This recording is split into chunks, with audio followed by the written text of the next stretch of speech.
Walker is the heart of the enemy's project. To prevent its completion, you'll need to either shut down or destroy the artificial intelligence that functions as its brain. According to Huey, that AI is now undergoing final calibrations in Strangelove's lab. It's inside a tropical cloud forest. Slip in and terminate that AI before they ship it out.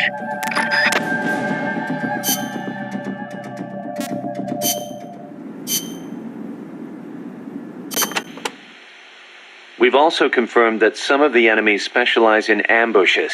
Amanda's crew calls them scouts. They'll blend themselves in with the terrain and the vegetation. Then, when they see you, they'll swoop in. They fight pretty much like commandos, and will use clearing techniques to flush you out. In addition to wielding normal weapons, the scouts also carry wires. Sounds like these guys know their CQC. Could be. We've been getting reports of CQC attacks being blocked by wires. Stay alert.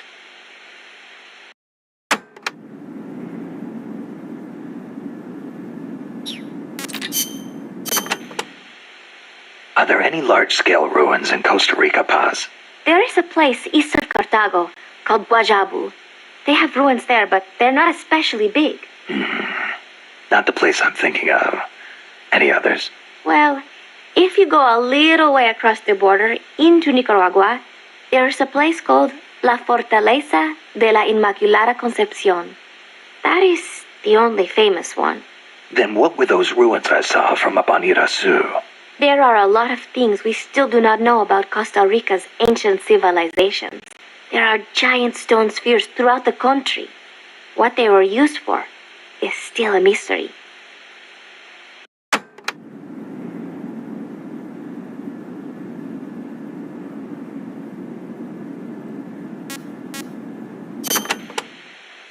The cloud forests cover the central mountainous region of the country. They are perpetually shrouded in fog. You get wet just standing there. It is as if the entire forest is inside a cloud. Must make for poor visibility. It does, but beauty too. It is like being lost in some mystical green labyrinth. I'd rather not get lost, if that's okay. The forests are also home to lots of rare animals, especially bright-colored frogs. They like the humidity.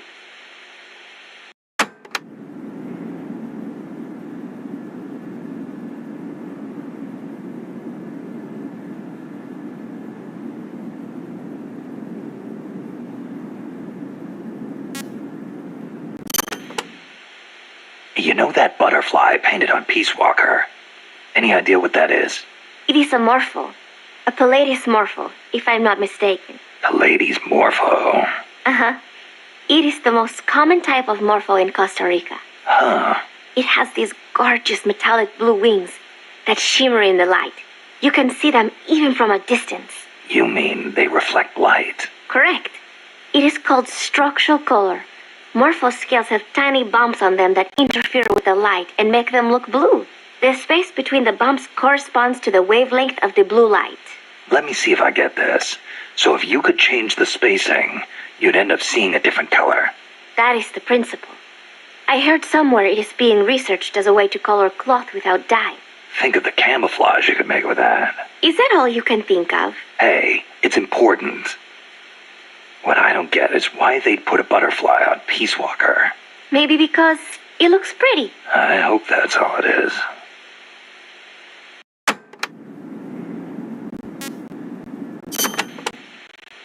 This area is a tropical cloud forest, continually covered in a thick mist. It is quite a mystical place. Selva de la Leche. Forest of milk. I can barely see in front of me. There you go again. The forest is basically sitting in a cloud, so of course it's going to be hard to see. But you know, the cloud forest is the only place many exotic creatures can live. Well, if they're not edible, I'm not interested. Snake, I'll have you know people travel from all around the world to witness Costa Rica's unique fauna.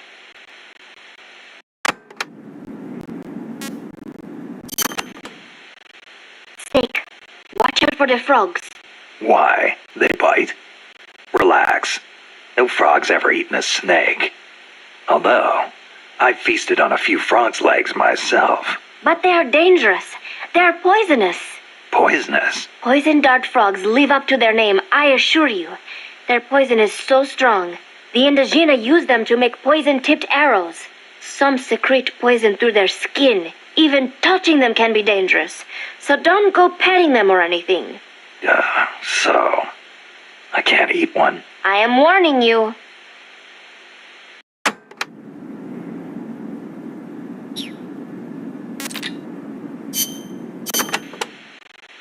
From here on in, you'll be in a cloud forest.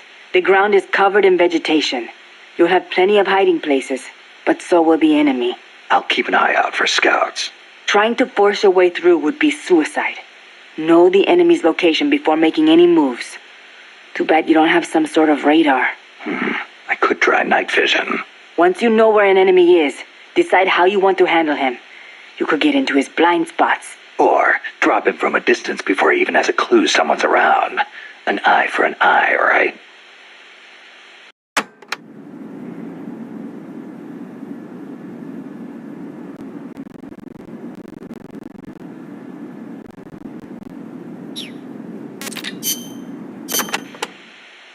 Chico, you know much about cloud forests? Not that much.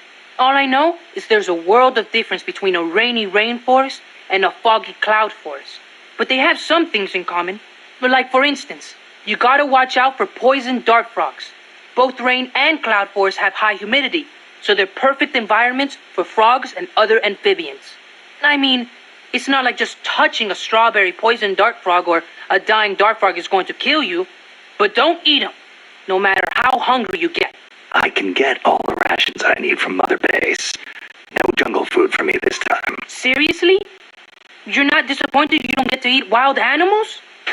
What do you think I am? Just kidding. In Colombia, though, there's a frog, the golden dart frog, that's lethal to the touch. How do you know all this? Come on. Don't you think poisonous animals are cool? Not if you get poisoned by one. Well, obviously. One more thing.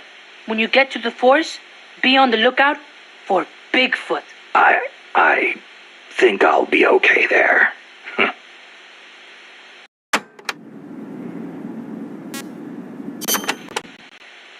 Bigfoot is an ape-man that lives in the Rocky Mountains. In the local Indian language, he's known as Sasquatch. And get this, he's over 3 vara. Can you believe that? So he's kinda like a gorilla? Completely different. Even the biggest gorillas only get to about 2 vara, and they walk on their knuckles. Bigfoot's big, and he walks on 2 feet, like people. So he's more man than ape. Probably. His ancestors must have split off from humans at some point. Like before they started using tools and stuff. Yeah, but aren't the Rockies kind of far away from here? Not that far. According to Darwin, humans came all the way over here from Africa. Plus, there have been sightings in Venezuela of an ape-man called Mono Grande. Costa Rica has tons of plant and animal species. So I'd expect there to be at least one kind of ape-man. At least.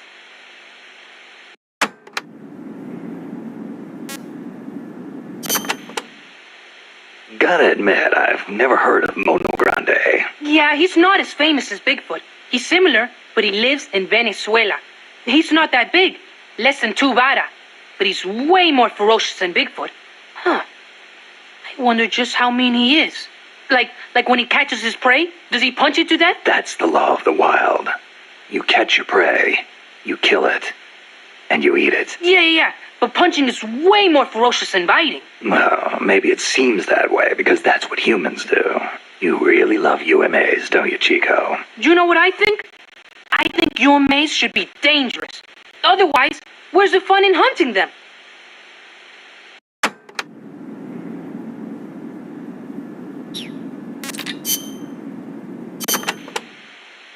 Doc, I'm starting to sense your feelings about nukes are a little different from your colleagues. How do you mean?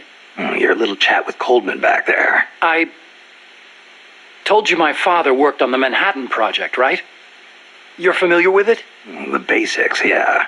It was the project that kicked off the nuclear age. That's right. Some of the finest minds of the 20th century, including multiple Nobel Prize winners, worked on it. They spent over $2 billion, and that's in 1940s money. It culminated in the successful nuclear test at Alamogordo on July 16th, 1945. And the first use in combat a few weeks later. Doc? I can't walk. What? My spine isn't shaped like everybody else's. I can't move my lower body, so I've never taken a single step, not since I was born. What's that got to do with your dad being in the Manhattan Project? As a result of his research, my father was exposed to high doses of radiation. It can't be a coincidence that my chromosomes are messed up. That's why I didn't want for these nukes to be another sword of Damocles. I wanted to give them a real purpose, to be a deterrent against war. Doc. And Coldman, we have to stop him, whatever it takes.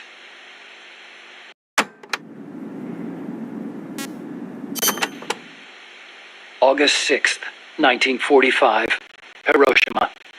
August 9, Nagasaki. The atom bomb attacks on Japan. My father was married to his work. I don't have a single memory of going places or doing stuff with him on weekends. But even as a kid, I knew on some level that it was for his family. I respected him. My mother used to tell me all the time, "Your father is a brilliant scientist. He saved countless American boys from death. You should be proud of him." Yeah. You could say the war ended because of those bombs. When I was in the 5th grade, a Japanese student transferred to our class. She showed me photos of Hiroshima after the bomb. I couldn't believe my eyes. A city of over 350,000 people reduced to a scorch mark on the ground by a single atomic bomb. Houses blown off their foundations, burned to ashes. The only things left standing were the skeletons of steel-framed buildings. And it wasn't just the buildings. Blackened corpses on the side of the road. Survivors covered head to toe in severe burns. Within a few months, over 70,000 had died in Nagasaki, twice that in Hiroshima. For years after that, I couldn't talk to my father. Couldn't even stand to look at his face. I know how you feel, Doc. But your father's your father. If he hadn't worked on that project, my body wouldn't be like this. I could be researching something else. I could have lived a normal life.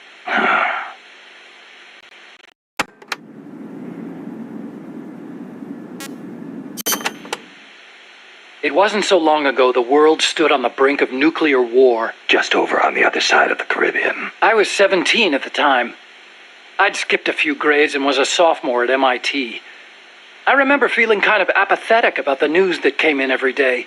It seemed clear to me that as long as they had a grasp of the concept of nuclear deterrence, there was nothing to fear. Either that, or they were feigning that fear on purpose. As a way to secure a bigger defense budget? Huh, I can see that. But if that was their plan, it kind of backfired. Because it ushered in the era of détente between East and West. Coldman's really gonna do it this time. Once the nuclear genie is out of the bottle, the yoke of deterrence is going to be meaningless. People will die. Cities will burn. We have to stop him now before it's too late to turn back.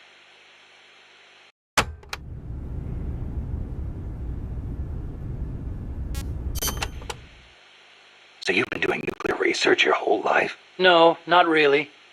At first I wanted to be an aerospace engineer. For me, the Sputnik launch was a good shock, not a bad one. I thought the age when science was used for war was over, and that a glorious age of space exploration was dawning. The year I skipped ahead and got into MIT, Gagarin went into orbit, which made me more excited than ever. Of course, even back then, I knew the space race was just another facet of the Cold War. Moscow had a leg up on us, and we were desperate to catch up. I know. But for me, it was a happy time. I joined NASA, got to do the kind of research I loved. Our nation's prestige hinged on our work. They gave us whatever resources we asked for. I knew you could turn a rocket into an ICBM by fitting it with a nuclear warhead, but that didn't bother me so much. It didn't last long, though. The space and nuclear arms races took up enormous sums of money. America beat Russia to the moon, but that's where it ended. Then came détente. Exactly. NASA's budget was slashed as a result. My father being a nuclear expert and all, they put me to work on a more obvious deterrent. Missiles. At NASA, I'd been researching a locomotion system for lunar exploration. Tires aren't suited to driving around on the moon, you know. And that's how I caught Coldman's eye.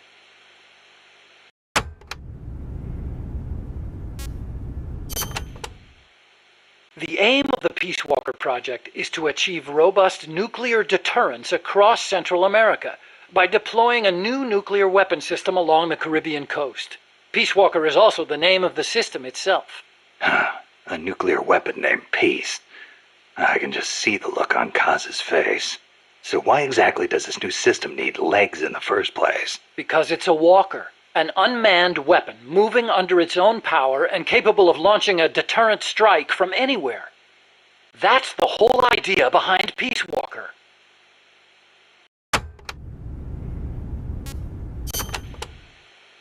The reason Peace Walker is a mobile nuclear weapon system is to maximize its potential as a nuclear deterrent. How so? If need be, Peace Walker can stay constantly on the move so that the adversary can't pinpoint its position. That allows it to avoid preemptive enemy strikes. So you're saying it keeps the retaliation card in play? Coldman likes to brag about it in this way. Like a land-based version of an SSBN. And there's another reason for them to be mobile. Peace Walker also has a self-destruct function.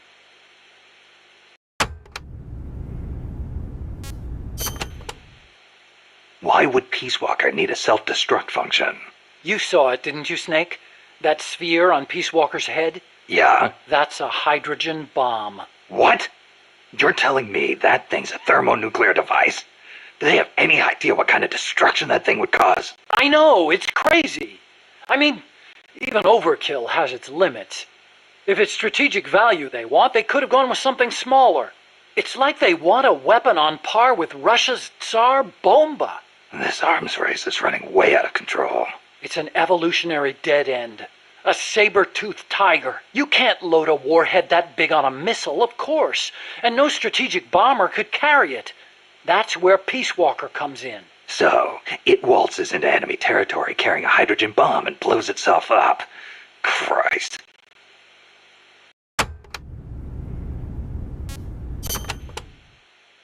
The biggest nuclear warhead ever actually detonated was the Soviet RDS-220, nicknamed Tsar Bomba. It had an estimated yield of 57 megatons, 10 times as much power as all the explosives used throughout World War II. The test took place on October 30, 1961, above Novaya Zemlya. The explosion is believed to have created a fireball over 2 miles in diameter. Can you believe that? Like a miniature sun. The explosion was seen as far off as Finland, 600 miles away. And some people even reported windows shattering. The shock wave traveled 3 times around the Earth. 3 times? Peace Walker is armed with a massive hydrogen bomb, even more destructive than Tsar Bomba. It can sneak into enemy territory, lie low, and in the event of an enemy nuclear strike, detonate itself in retaliation. And the locomotion system that lets it do that? My research. Snake, those legs were supposed to make my dream come true. Now they're about to jump the fence of nuclear deterrence. You have to stop them. I'll apply all my energy into developing weapons and equipment to help you do it. Sounds like a deal.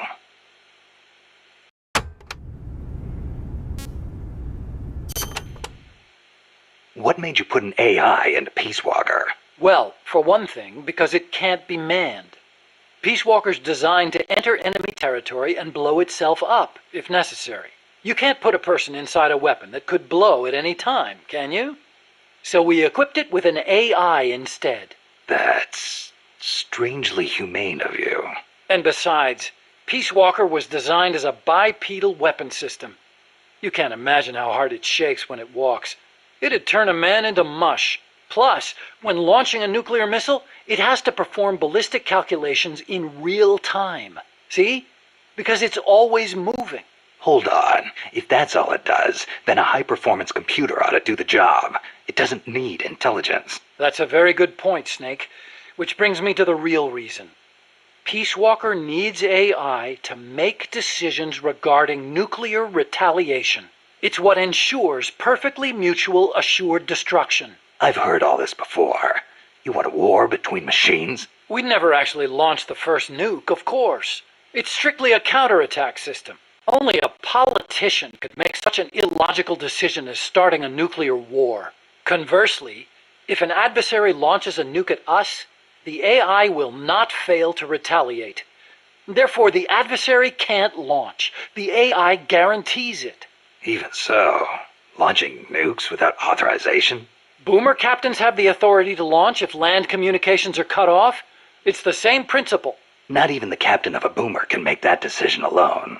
The way I heard it, That's the only situation where insubordination is allowed. Only because humans are imperfect. That's Coldman's line of thinking. You're saying that machines don't make mistakes? That's a myth. Worse than that, it's blind faith. We wouldn't put our faith, our fate, into the hands of any ordinary machine. That's what the AI is for. The decision to launch a retaliatory strike requires high-level judgment. You have to take into account not only the state of the war, but the entire world. And sometimes, you need to make a guess based on incomplete information. Huh. You think an AI can do all that? Yeah. At least Dr. Strangelove does.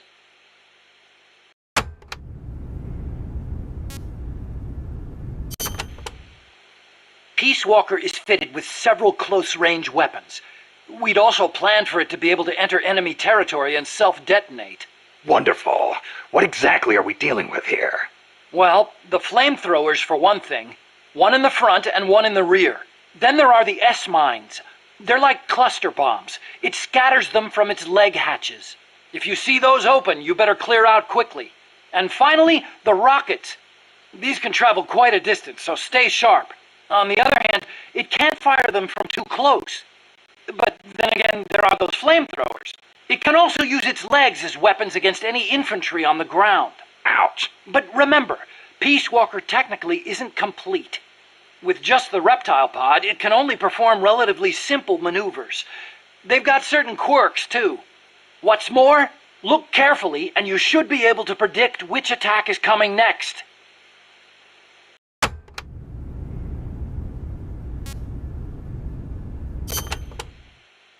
Okay, but why does Peace Walker need to walk on two legs? I think treads would be good enough. You'd be wrong. As you know, the terrain in Central America is rugged and complex, especially along the Caribbean coast of Costa Rica. You've got jungles, swamps, mountains, and the only way to get across all that terrain, no matter how rugged, is on legs. Yeah, but wouldn't it be tough to cross a swamp, even on legs? It wasn't easy, that's for sure. The reason we picked Costa Rica as a proving ground is because we can test it on every type of terrain.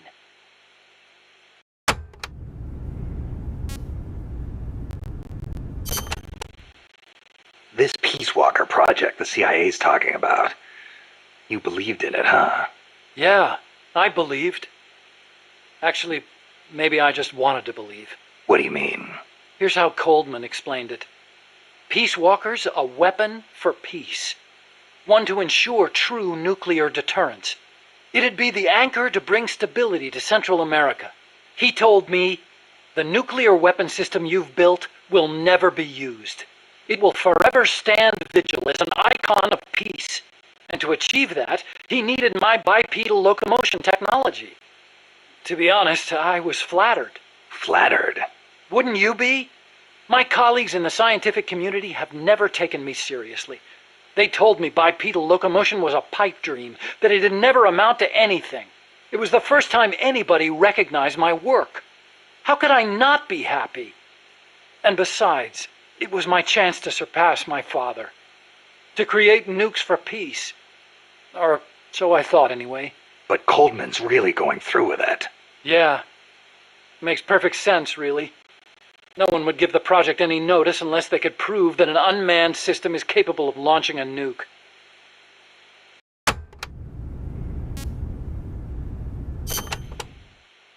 Why is Coldman going to launch a nuke?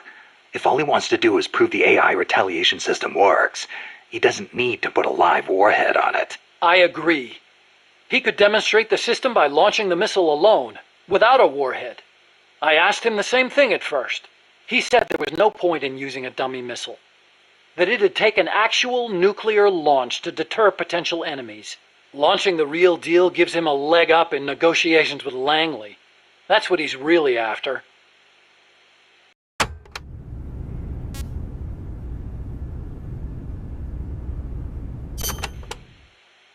I based the bipedal locomotion technology used in Peace Walker on Soviet research.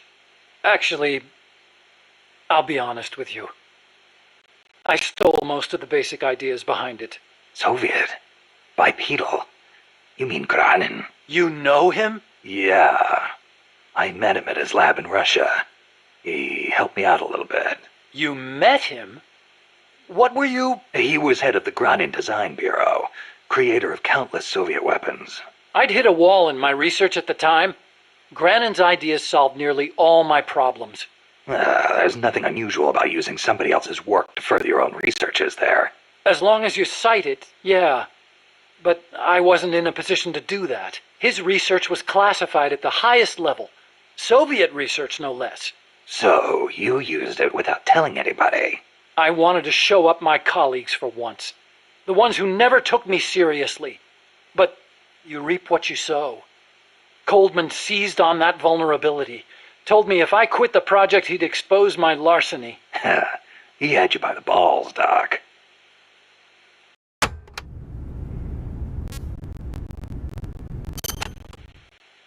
How'd you get your hands on Granin's research? That was also Coldman. He used his agency contacts to get a hold of it. Giving you stolen information, then using it to blackmail you. Damn. I knew it was Granin's work the minute I saw it. See, I'd been corresponding with him for a while. Corresponding? Letters. Between scientists doing the same kind of research. He always complained that nobody understood his ideas on bipedal locomotion. Ah, so you're the American friend he was talking about. Obviously, he didn't write a word about the technology in his letters. Except for one time. If by chance anything should happen to me, I entrust my research to you. Better that than handing it over to these ignorant so-called scientists.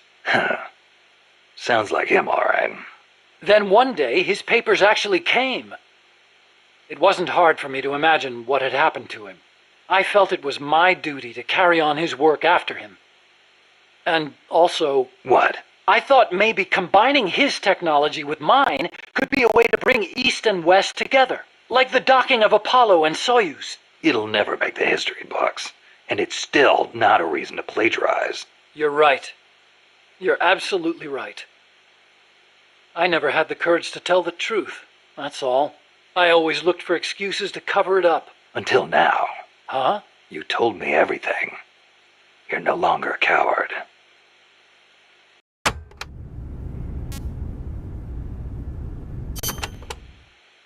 Metal Gear. Huh? What about it? You mumbled that when I first explained about Peace Walker. I'm curious what it meant. Exactly what it says. Metal Gear. Granin coined the term. Granin did? He thought of his technology as the metal gear that meshes infantry with artillery. I like the sound of that. Metal Gear. It's got a nice ring to it. Better than an outright lie like Peace Walker, anyway.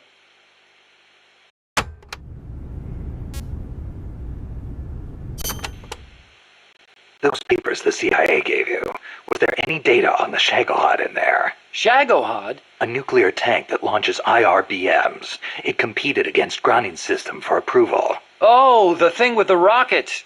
Designed by a guy named Sokolov, right? What's so funny? No, I was just remembering some of the commentary Granin added to the Shagohod papers. You should have seen the way he badmouthed it. It was too conservative, too ugly. I can imagine. He was so angry when he wrote that, he smeared up the ink. And you know how shoddy the paper is over there to begin with. I'll bet. That's Granin, all right. Imagine accelerating the launcher itself to 300 miles an hour to extend the range of an IRBM. As stupid as it sounds, it's a hell of a concept. Who but the Soviets would think of using a tank as the first stage of a rocket? I actually took a cue from the Shagohod when I developed the Pupa. That hovercraft thing? You stole that one, too? Give me a little credit.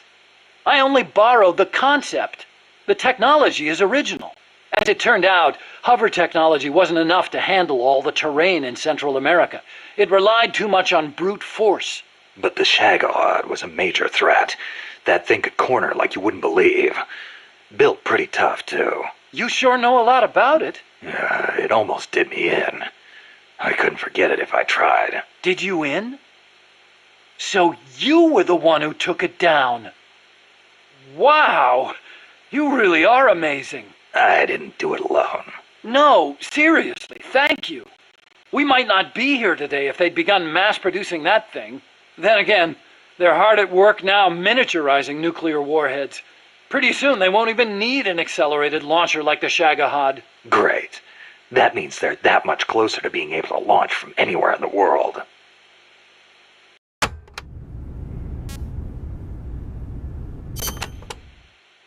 Chico called Peace Walker the Basilisco. Basilisco?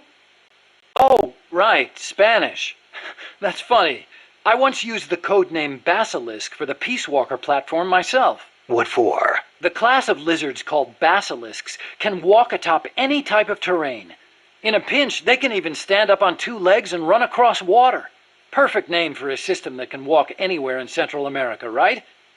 Plus, there are the legends. What legends? The basilisks of legend were highly venomous creatures. There's a story told by the ancient Romans. A knight slew a basilisk by piercing it with his spear. The creature's poison seeped up the spear and killed both horse and rider. Remind you of anything, Snake? Nuclear deterrence. Bingo.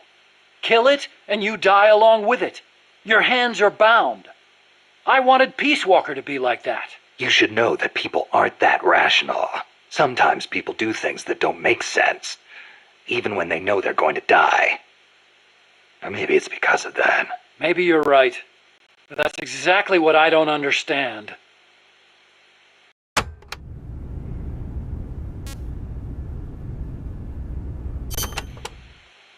So this Dr. Strangelove was at NASA? Yeah. Well, actually, Strangelove left for DARPA not long after I joined. And then the two of you ended up back together doing research in Costa Rica.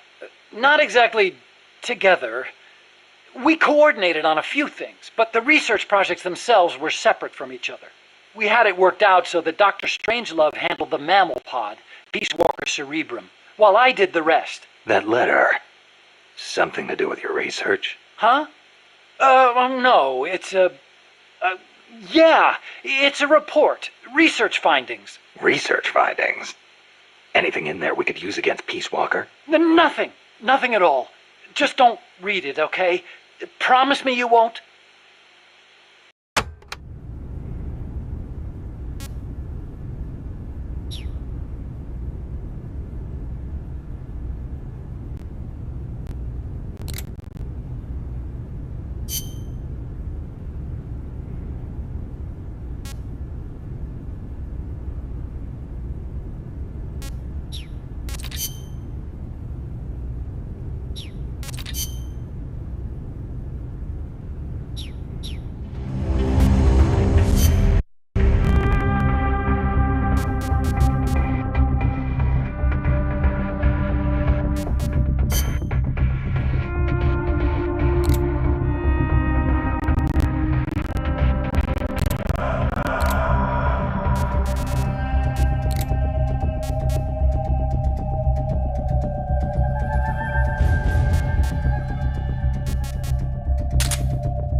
Snake, how's the mule treating you?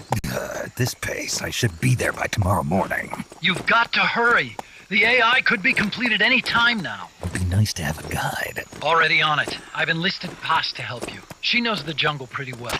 Snake, I know you are an expert in survival, but you need to stay alert. You are in an ancient jungle so foggy, you can hardly see the trees. It is home to 2,500 species of plants, including 400 types of orchids. There are also 500 species of butterflies and over 400 species of wild birds. The bedrock is solid enough that Mayan ruins have miraculously survived centuries of earthquakes. An AI lab in a Mayan ruin. Who'd have thought, hey, Huey? My sentiments exactly. That doesn't mean security's any less tight, though. You still have the ID card I gave you, don't you? Got it right here. That'll get you through the gate, no problem. After that, you're on your own. As long as the AI remains unassembled, Coldman's plan's on ice. What about security inside the lab? Well, it shouldn't be a problem for you. Strangelove demanded that the security presence inside the lab be kept to a minimum. It's not all good news, Snake. Coldman knows we're here. He's raised security in the area surrounding the lab. You'll be seeing a lot of that Chrysalis UAV, and a bunch of patrol choppers too. There may be scouts in the jungle lying in ambush. As you approach the lab, be extra vigilant. I'll be careful.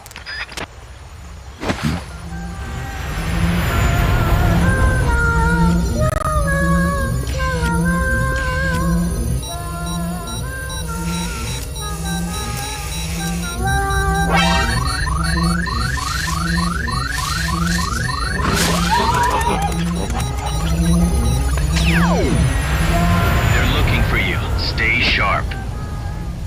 Snake, Strangelove's lab is a few miles to the north. It won't be long before the AI is complete. Don't let that happen.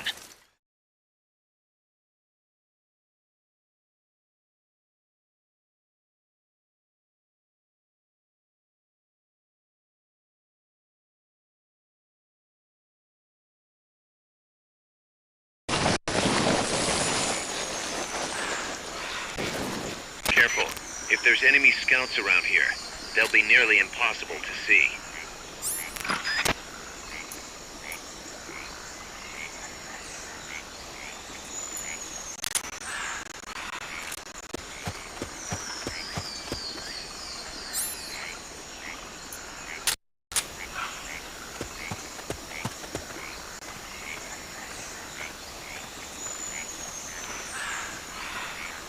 Watch out. Enemy search may not spot enemies that are actively hidden.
Somebody there?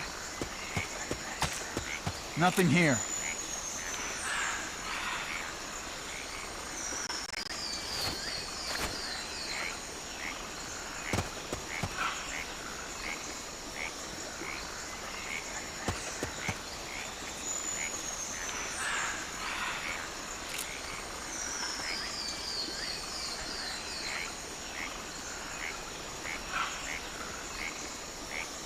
I just heard footsteps. Probably some animal.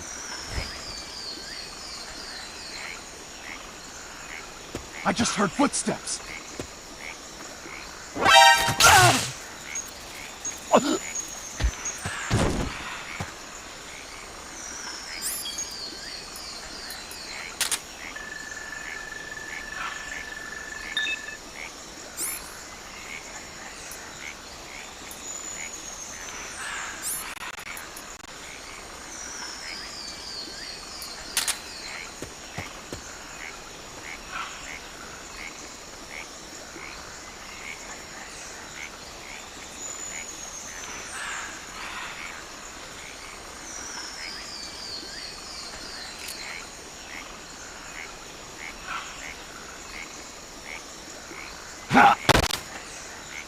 Start talking. Start talking. Start talking.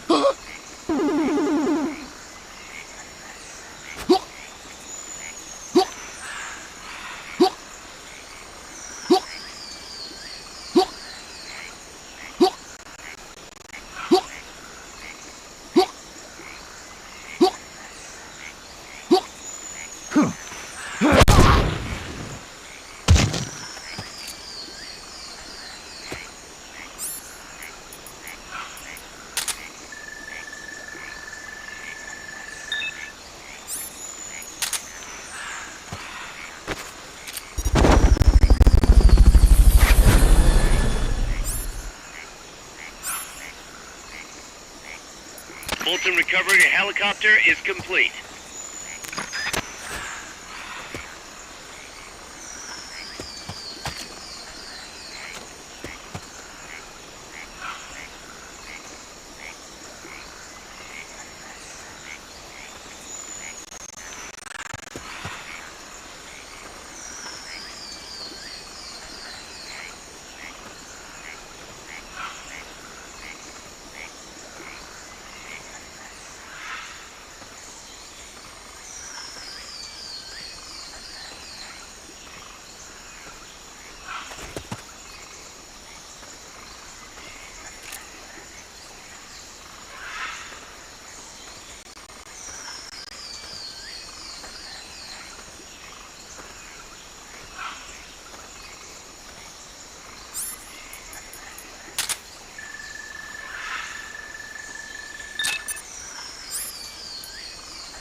Nothing here.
Who are you?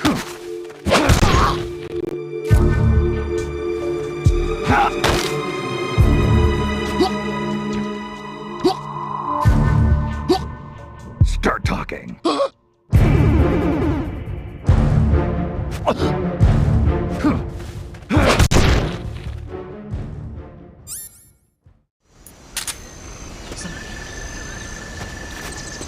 Nothing here.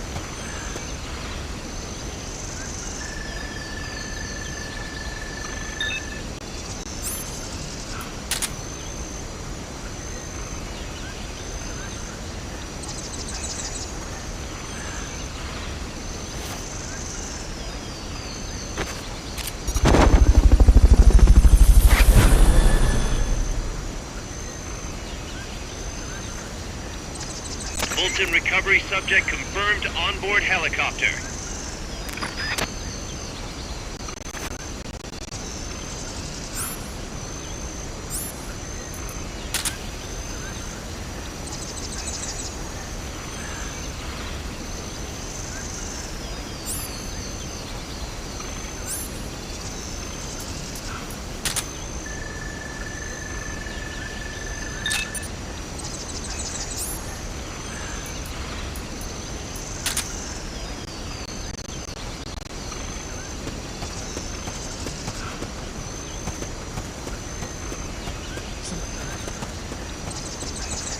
Nothing here.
started.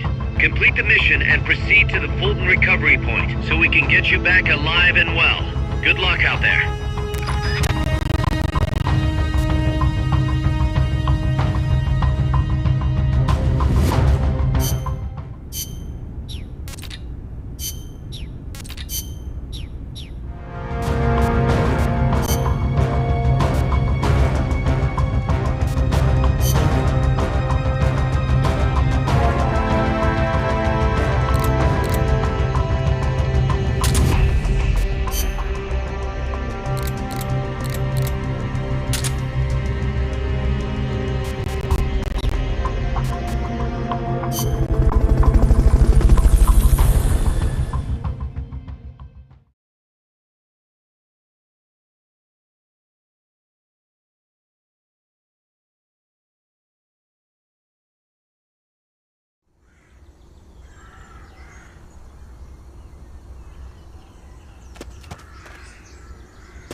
We're being shot at! Going to alert status!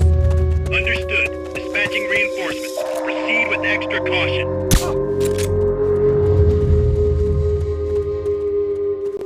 Hey!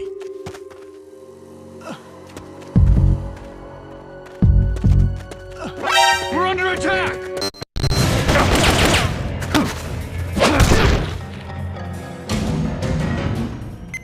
Come in, HQ. This is HQ. This is Patrol. All clear. Understood. Return to base.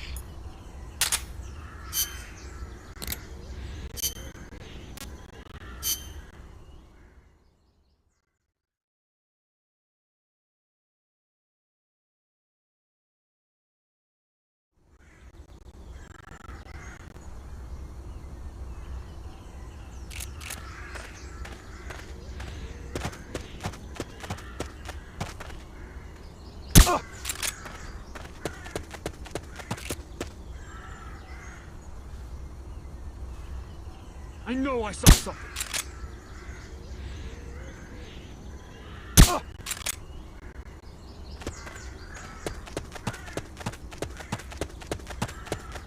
I know I saw something.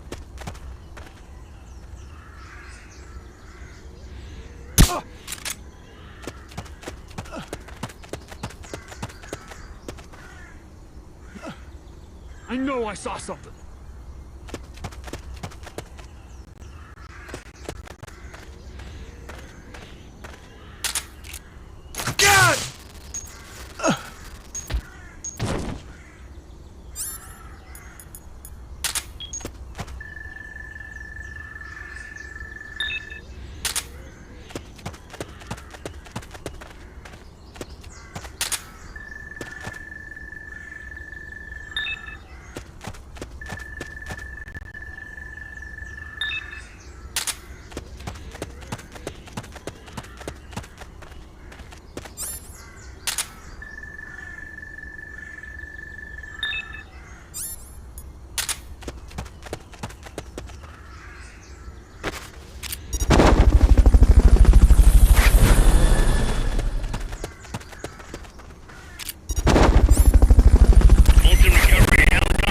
Complete. Fulton recovery subject confirmed onboard helicopter. Now we've got to recover those supplies. Hurry!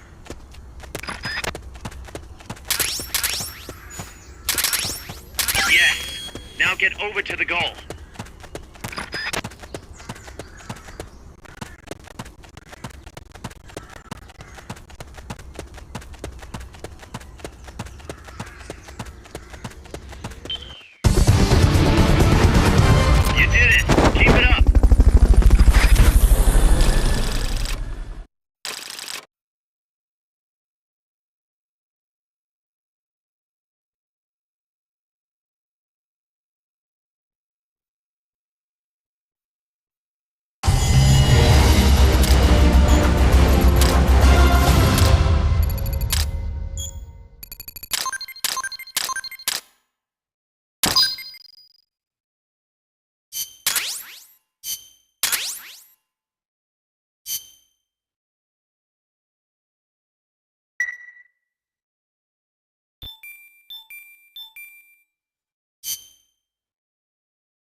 take it out somehow. Either neutralize the soldiers or bring down the chopper. Good luck.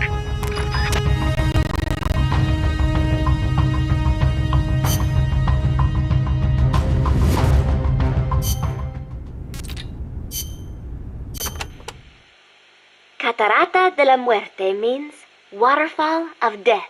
Huh. How cheerful. I am sure it will be no problem for you, Snake.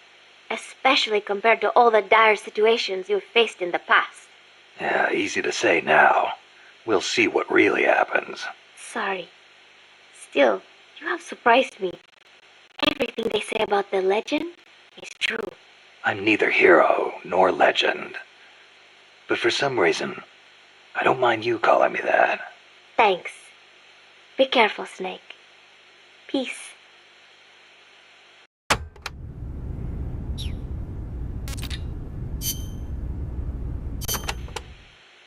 Don't even think about facing a chopper head-on. Guerrilla tactics would work well in a place like that. Moving from tree to tree will make it hard to get a fix on you from the air. That's your best chance. Good thinking, Commandante. You clearly know your way around a battlefield. Enough, boss. Time to stop talking and start using your ears. When you're hiding, you won't be able to see the chopper that well. It's important to use sound to get a read on its position. You could also try taking out its tail rotor. That would greatly reduce its mobility. And watch out for ground troops. Copy that, Commandante.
I'm starting to wonder if recruiting the soldiers with a Fulton isn't a little heavy-handed. I already don't like where this is going. I think the voluntary approach could be more pragmatic. Technically, we're not a corporate entity, but at our size, that's not too far from the truth. We can't keep using guerrilla tactics to find new blood. To search for volunteers, select recruit from the menu, or select trade to exchange soldiers with other mercenary units. Yeah, provided we've got the friends for that.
Clear the rubble in the cloud forest that's blocking our advance.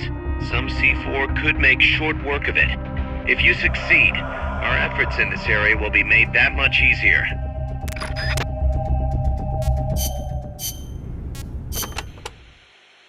You'll be using C4 for demolition. As you might imagine, it's going to make a big noise when it detonates. For your own safety, make sure you put plenty of distance between yourself and the C4 before detonating it.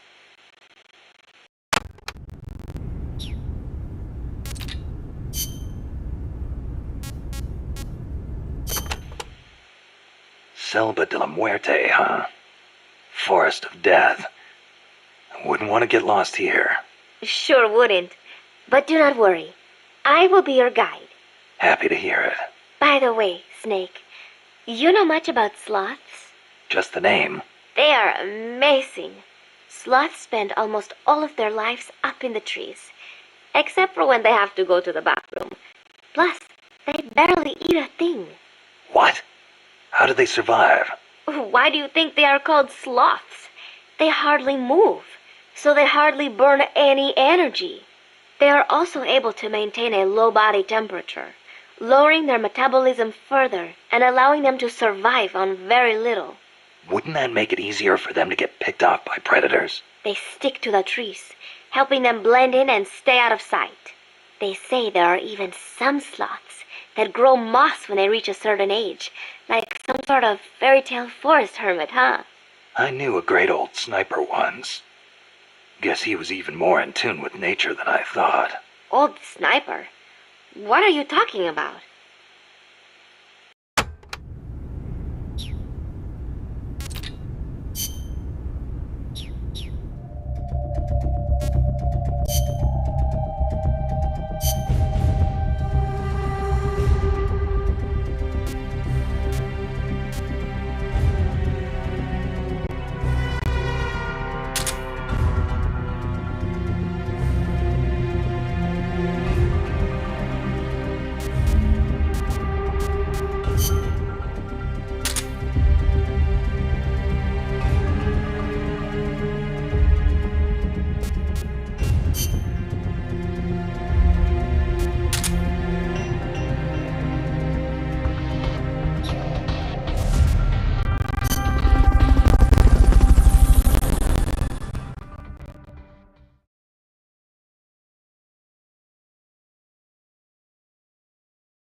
Fulton recovery helicopter is complete.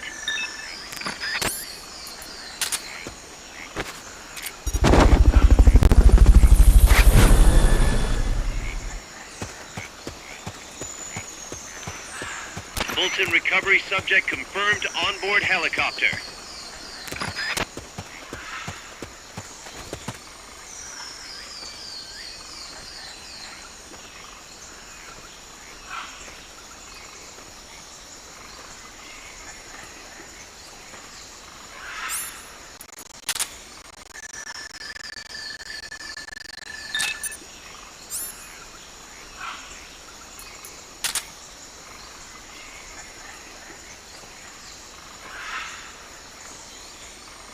Don't move!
Can't be imagining things.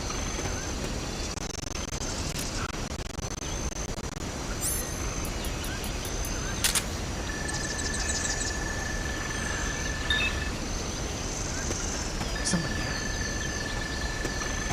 Nothing here.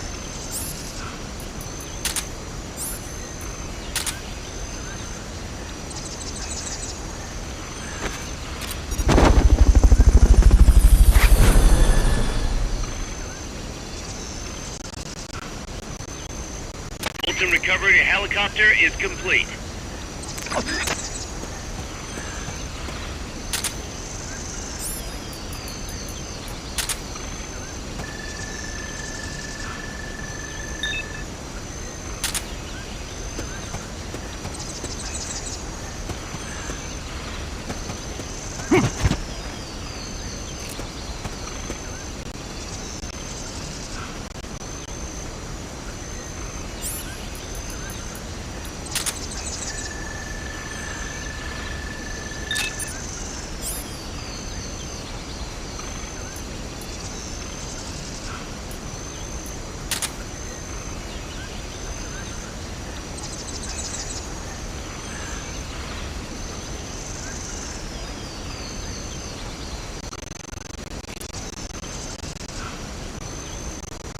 Don't move!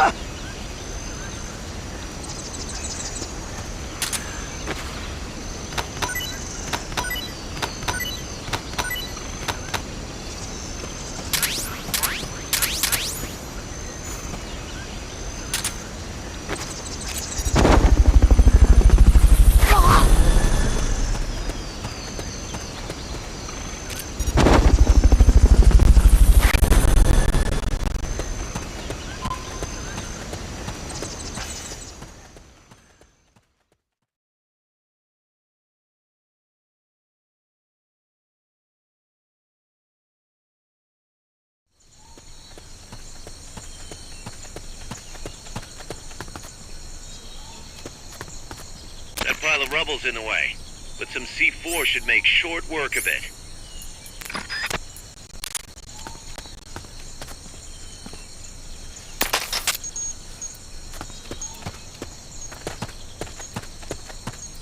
Hey, nothing over there.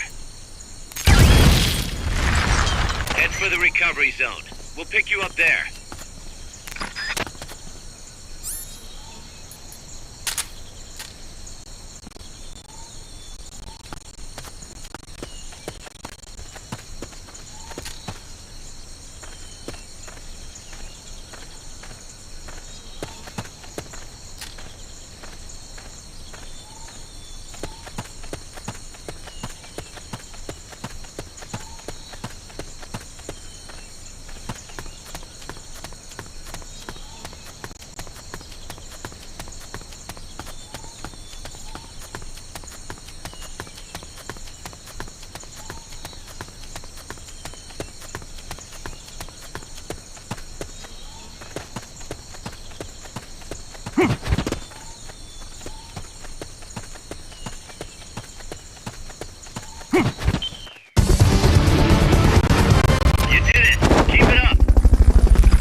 Dr. Strangelove's research lab and either deactivate or destroy the AI. The lab's built into some ancient ruins, so find those first.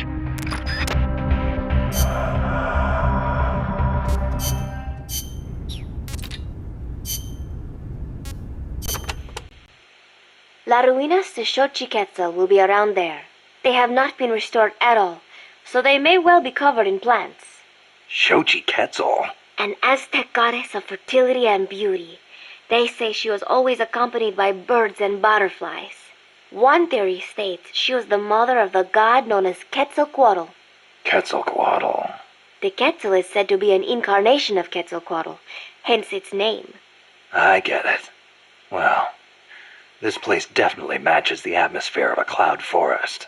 Now, it may have seen better days, but that is still a temple, so be sure to show respect when you're inside. If the mood strikes me. Well, you've got no one to blame but yourself if Xochiquetzal strikes you down.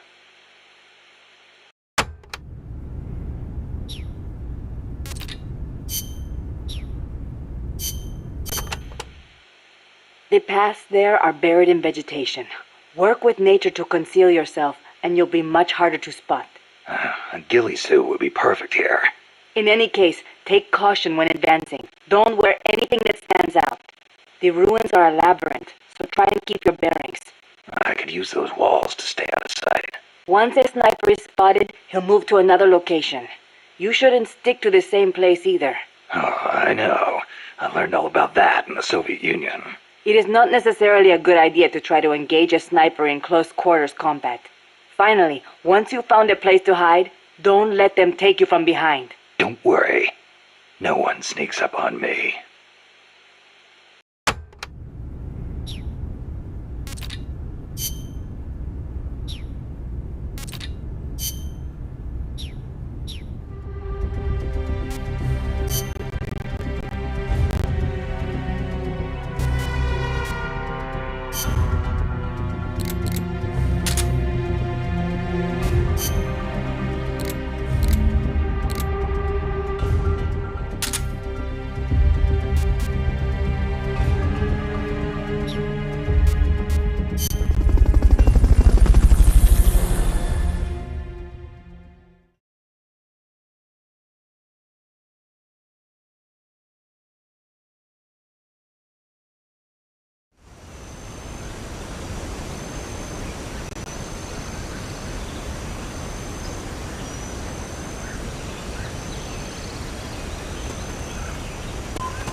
Some scouts are really hard to spot because they use grass or dirt to camouflage themselves. They blend right in with the natural surroundings.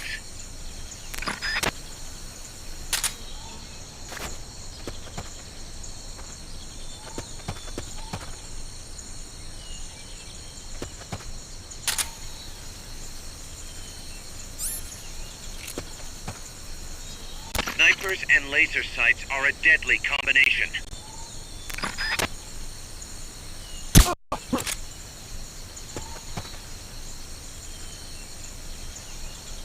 I know I saw something.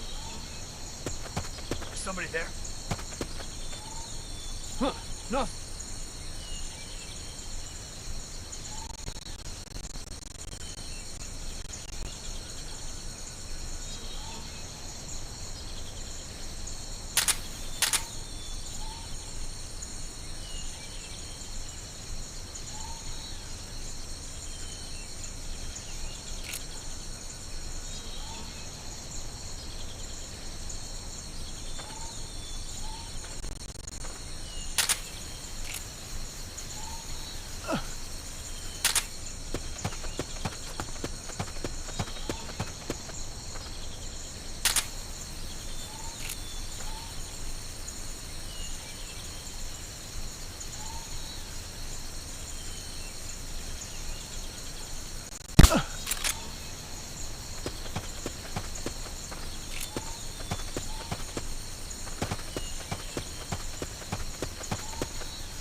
Fulton recovery subject confirmed onboard helicopter.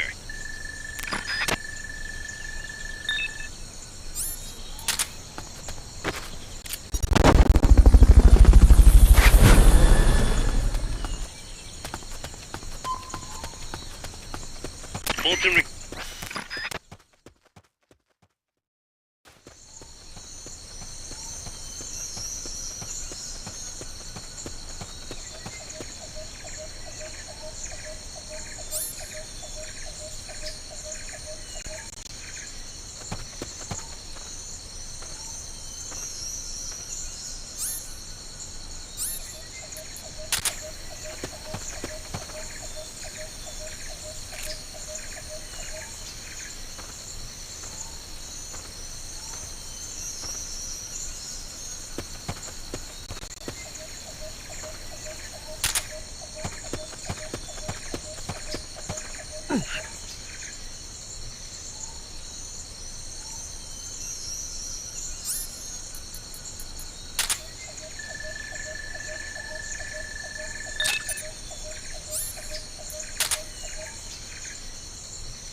Freeze.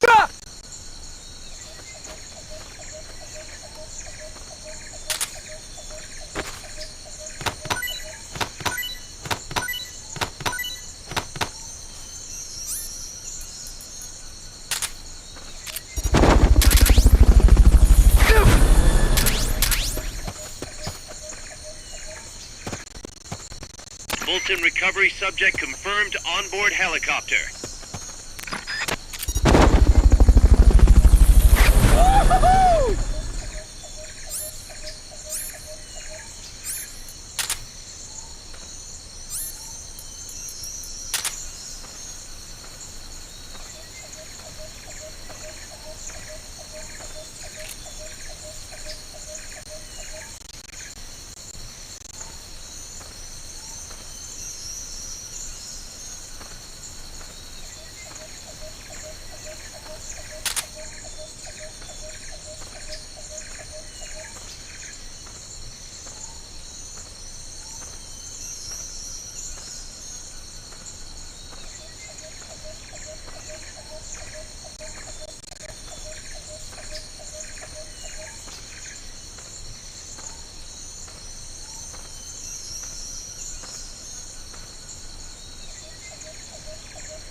Freeze.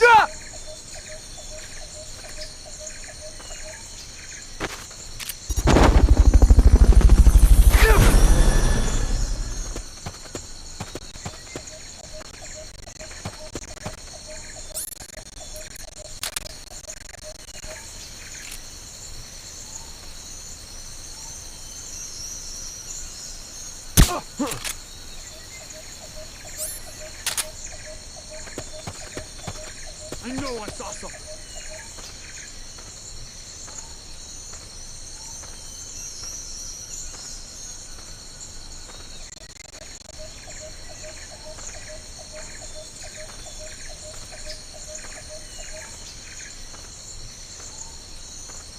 Freeze.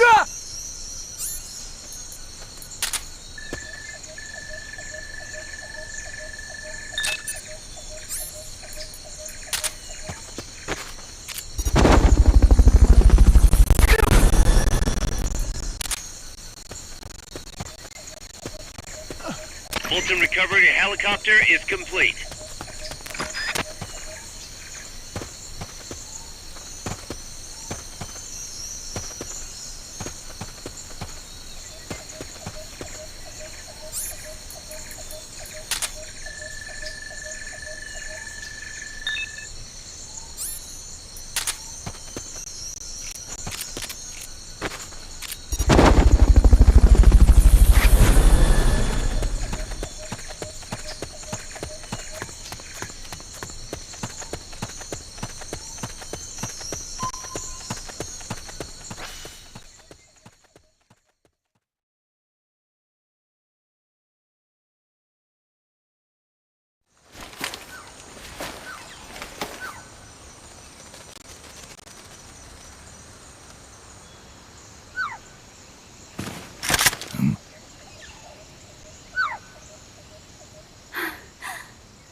trouvé?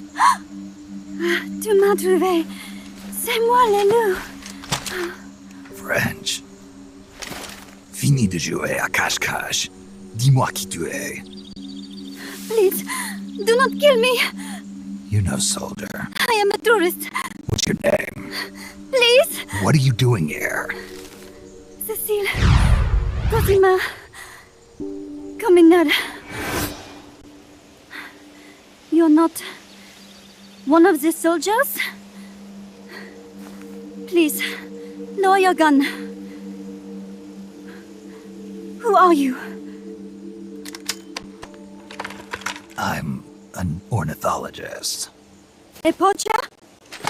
The gun's for self-defense. I'm looking for that one rare bird in Costa Rica. Which one? The quetzal? Right, the quetzal. They're rare, but they're not covered under the Washington Treaty. The resplendent quetzal is red-listed. Really? You know your stuff. I am an ornithologist myself. Well, we'll have to compare notes later. Here, drink some of this.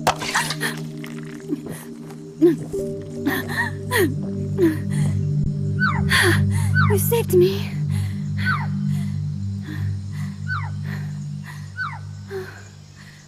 They told me this was a paradise. That there were more rare birds here than anywhere else. That there was no war here. That it was safe. They told me it was every birder's dream. But they were wrong. What happened? If only I had not recorded that stupid voice. Voice? I was trying to capture the quetzal song. Making my way through a thicket, I saw immense runes towering before me. I chase it away. It will bite you unless you kill it. Go home. You're the one who made the tape. I am loyal to myself. Who's there? I was captured by that woman. But she was kind. She gave me food to eat and even bathed me herself each day. But she said I could go home in a month. So whatever you do, don't take off the blindfold. Do so, and you will never leave here. Guess you didn't listen. How'd you escape? I waited for an opening. Stole an ID card. They almost got me. But I managed to elude them. You made it this far and then succumbed to exhaustion. I was barefoot, with no supplies.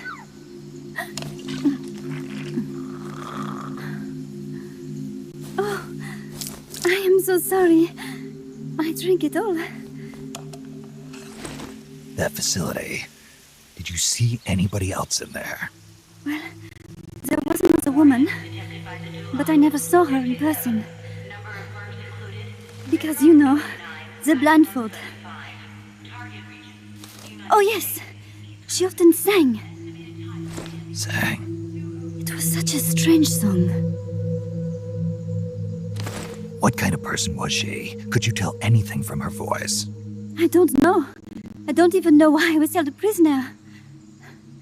They confiscated my equipment, my supplies, my passport, money, everything. The only thing I was allowed to keep were my undergarments, so that I would not be able to escape. And now, I am without even the means to prove who I am. I will not make it home to Paris like this. In that case, come to our place. You don't need a passport there. Don't even need a name. If you want to go back to Paris, we'll take you there anytime. What I want is a shower, a change of clothes, and a cigarette. I've got a cigar. It's Cuban. No French cigarettes? I prefer unfiltered. Fresh out. But come back to my place, and you can have all the French cigarettes you want. It sounds like heaven. Close, but not quite. Outer heaven. It is sounding better all the time. So, you must have gotten a look at the facility when you escaped, right? What's in there? of machinery. A big computer, like you would see in a university. What about the room where you heard the voice? Anybody in there? I don't know. There was a tube. A large tube in the back. When I approached it, I heard a voice. What did it say? Jack. Yes, it simply said Jack over and over. Jack. Listen, you've got to get me out of here. I really need a shower. Wait here. I still got business to take care of. What? You're not thinking of going in there, are you? You can't leave me here. Relax. I'll have some friends pick you up. This is Miller. One for recovery. A civilian. Snake, we don't have room for any more civilians here. Not even for a blonde Parisienne. A what? So she's, pretty foxy? See for yourself. If what she's saying is true, I think we've found Paz's friend. The missing one? I'm thinking that she's the one that made that tape. Have her listen to it when she gets there. So she's safe then. Good news. I'm sure Paz will be glad to hear it. You bet. Snake, the ruins are just up ahead. Head north. On my way. What about me? Stay put. Ever wonder what it's like to be a bird? Huh?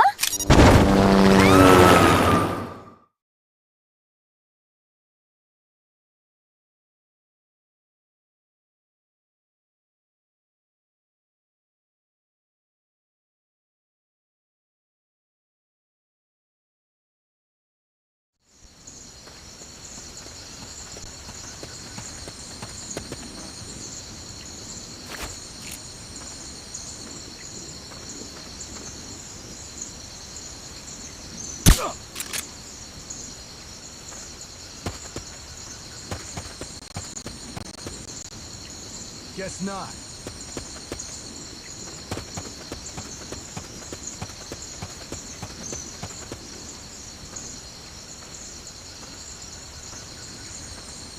Freeze.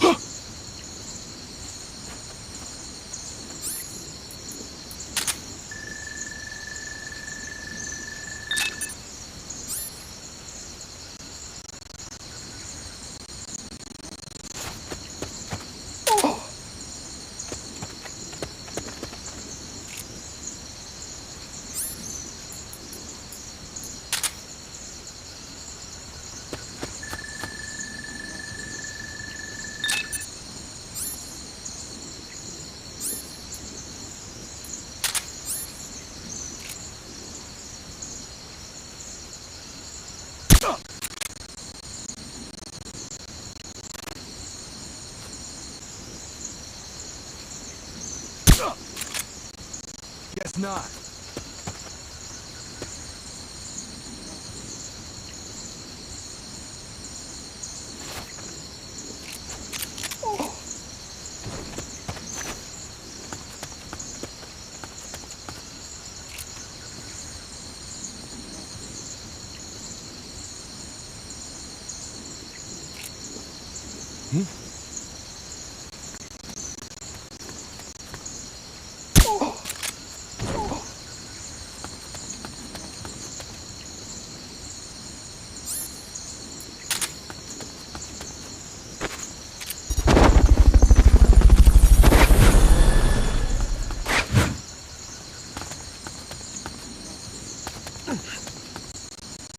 Fulton recovery subject confirmed onboard helicopter.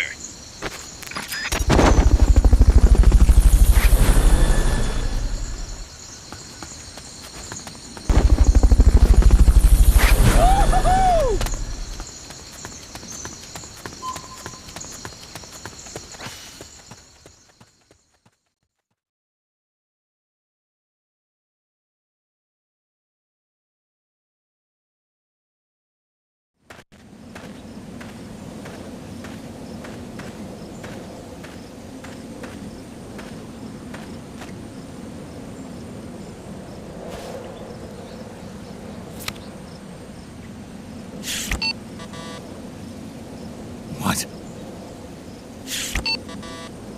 It won't open. Damn.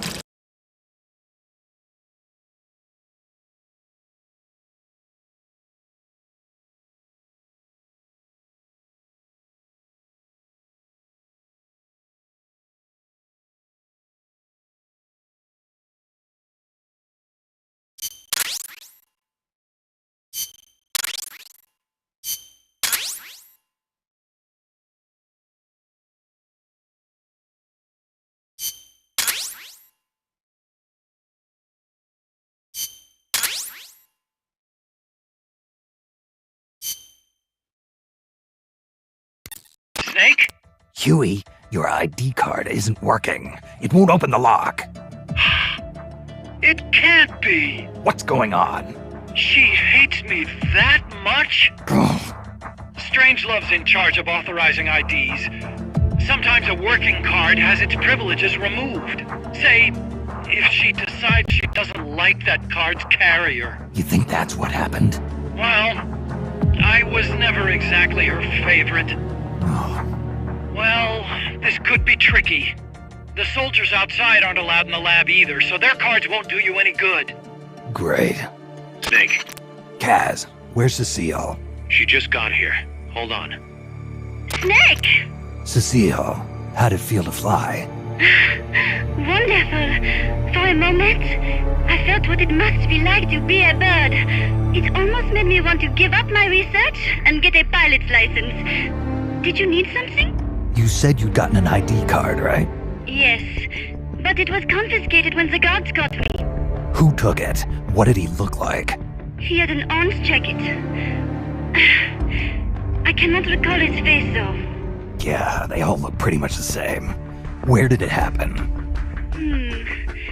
Let me think. Ah, yes! I do remember hearing the song of a nearby cattle. Just what I'd expect from a birder. Would you like to hear it? Huh? What's that song? It's my cat cell. I took it with me when I was rescued. Didn't you say something about them being covered under the Washington Convention? Just kidding. That was just me. An imitation. An essential skill for any ornithologist. Pretty good, no? Damn good.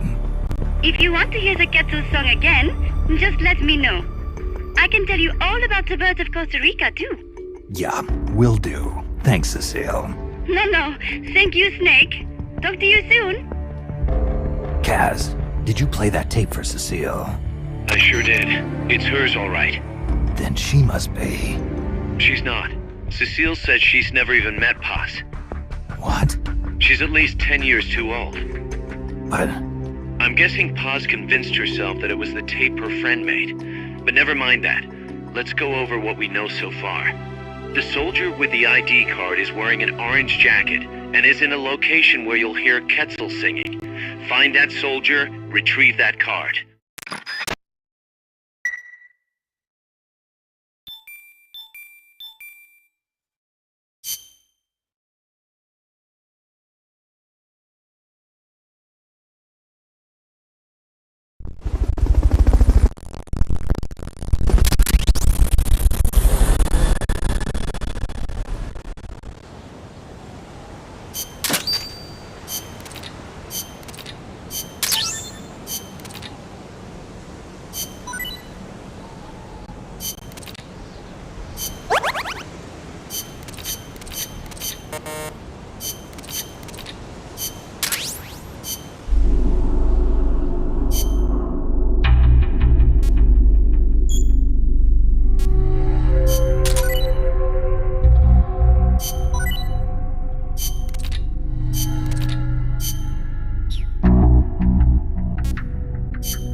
To gain access to the lab, you'll need an ID card.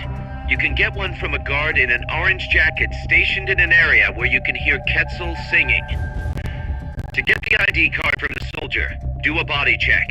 You've got to get inside that lab before the AI gets shipped out. Get a move on.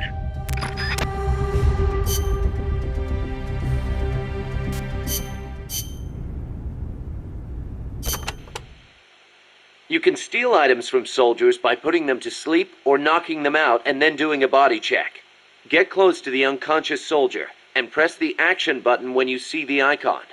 Or you can sneak up on them from behind and do a holdup. It also works if the soldier's near death. Keep in mind though, if you wait too long, you'll have a dead soldier instead of a dying one. And you can't do a body check if you're holding the Fulton recovery device either. So don't try.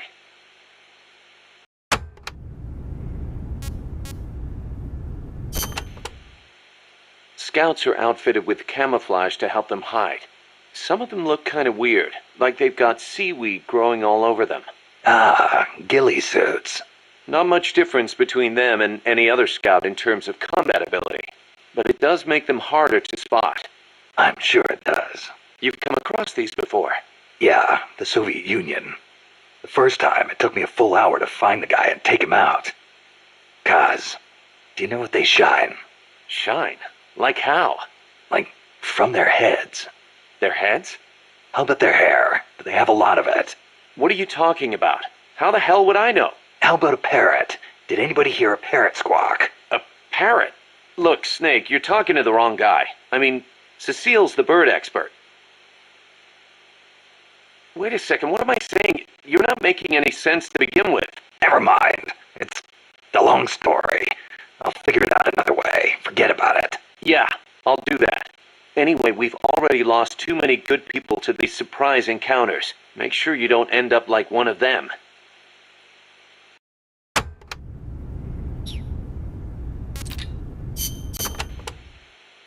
This area.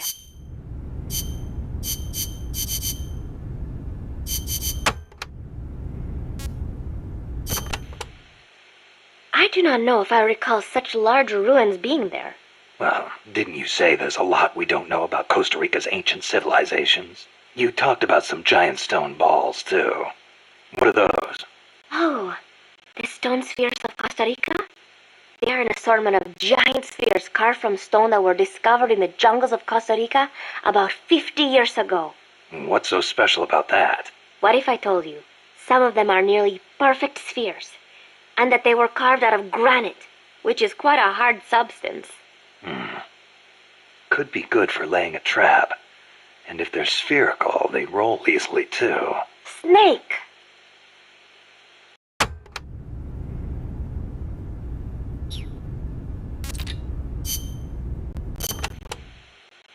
Snake, be careful when going through areas you've passed through before. The enemy could be waiting to ambush you. And do you know how to identify the soldier with the ID card? Yeah, Cecile told me. He's in a forest with some Quetzals wearing a orange jacket. He'll be from the lab, probably out on patrol. Do a body check to see if he's got the card.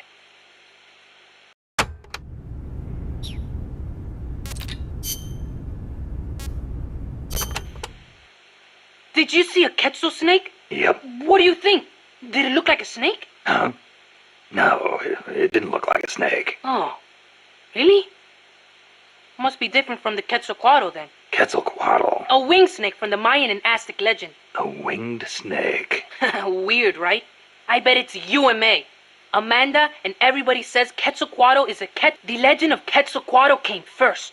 Somebody saw it and adopted it as their god before they saw the Quetzal.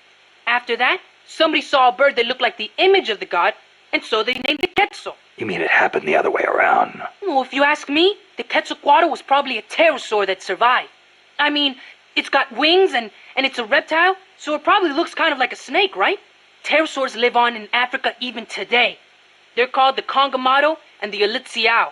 So it makes sense that there'd be pterosaurs on the American continent too, and that they survived until the Mayan and Aztec eras. Wow. Lucky for us, they're not still around today. Who says they aren't? The dinosaurs supposedly died out 65 million years ago, and the Aztec civilization only rose about 600 years ago. If they managed to survive 65 million years, surely they couldn't be wiped out in 600.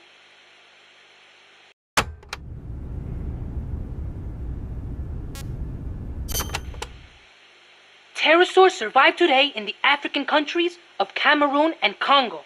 Each tribe calls them by a different name, like Congomato or Litziao. There sure are a lot of dinosaurs running around the Congo. Well, a lot of the land hasn't been settled by humans yet. They've survived all this time, just undiscovered by man. But they're finding fossils in America too. This one they found 3 years ago in Texas had a wingspan of more than 12 meters. If I saw a gigantic pterosaur like that, I'd probably call it a god too. Yup, I'm sure that's what the Quetzalcoatl really is.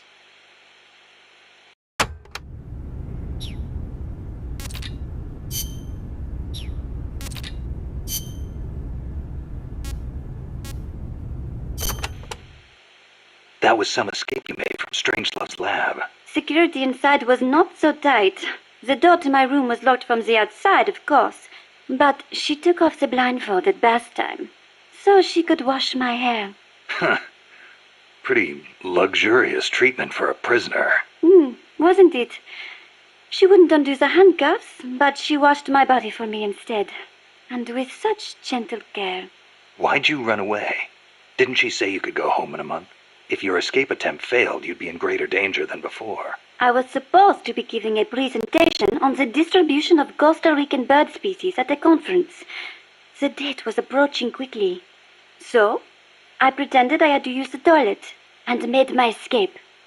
I found an ID card and searched everywhere for my equipment and my tape. But a soldier saw me. It was a miracle I managed to get away.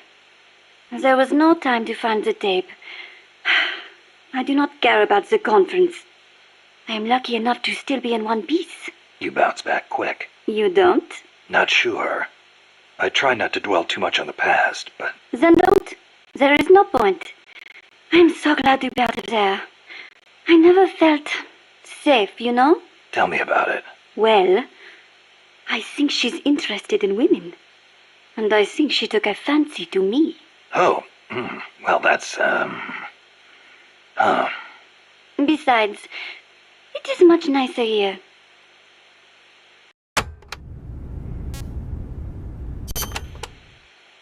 Was it just the two women in the lab? Most of the time, oui. And one of them, you only heard her voice, right? Yes, that is correct. Such a wonderful voice. It sent chills up my spine. What was the other woman like? Ah, don't even think about it. She has not the slightest interest in men. No, it's part of my mission to... Only teasing. Let me think. I believe she was in her 30s. Pretty, with a good sense of style, but austere in her tastes. A very unusual woman. And she was doing research on AI. AI? So that is what she was up to. You know, she did say something interesting. That people should not be going into space. That it is too dangerous. An automated control system for rockets, then. She said something about wanting to get closer to her dying wish. I think she must have been talking about an old lover. Lover? You mean another woman? My! Aren't we curious about women and other women? You want to hear the terrible things she tried to do to me? That's not what I meant. It's all right. You can be honest. You two seem to get along awfully well together. No, not at all. I think you're hiding something. Never mind. Aren't you supposed to be looking for the Quetzal? Here, I'll demonstrate its call for you.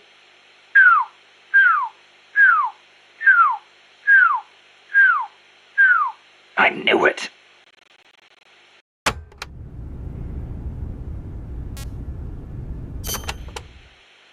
Let's go over this one more time. First, I need an ID card to get into the lab. That is correct. From the outside, it looks like any other room. But on the inside, it is a state-of-the-art research facility. And your ID card got taken away from you by some guy in an orange jacket. Exactly. I had a Quetzal singing nearby. It has not been that long since it happened. It could be tricky if he's out on patrol, but if he's a stationary sentry, you don't think the Quetzal's moved? Its nest is probably nearby. I do not think it will go away anytime soon. Good. I'll get on looking for that soldier. If you forget what it sounds like, I will do the call for you again. Just give me a call anytime you'd like to hear it. Yeah, I'll do that.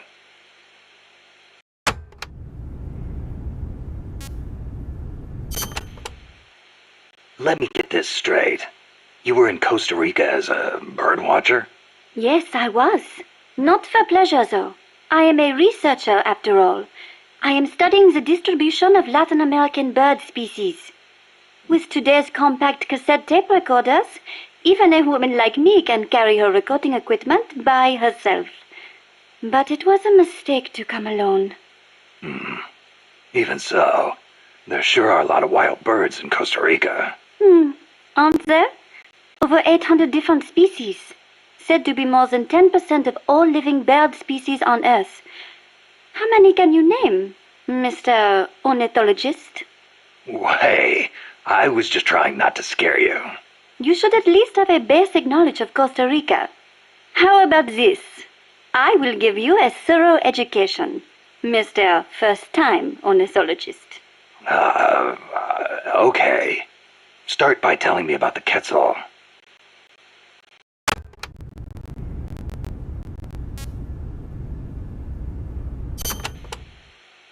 Cecile, what's that machine you said you used to make those recordings of yours? Cassette, something or other. A cassette recorder, or a cassette denske, as they say in Japan. Yeah, that. What is that thing anyway? A portable recording device released last year by a Japanese company, Sony. It uses compact cassettes, making it far lighter than open-reel machines. It still weighs 5 kilograms, but the exercise won't kill me.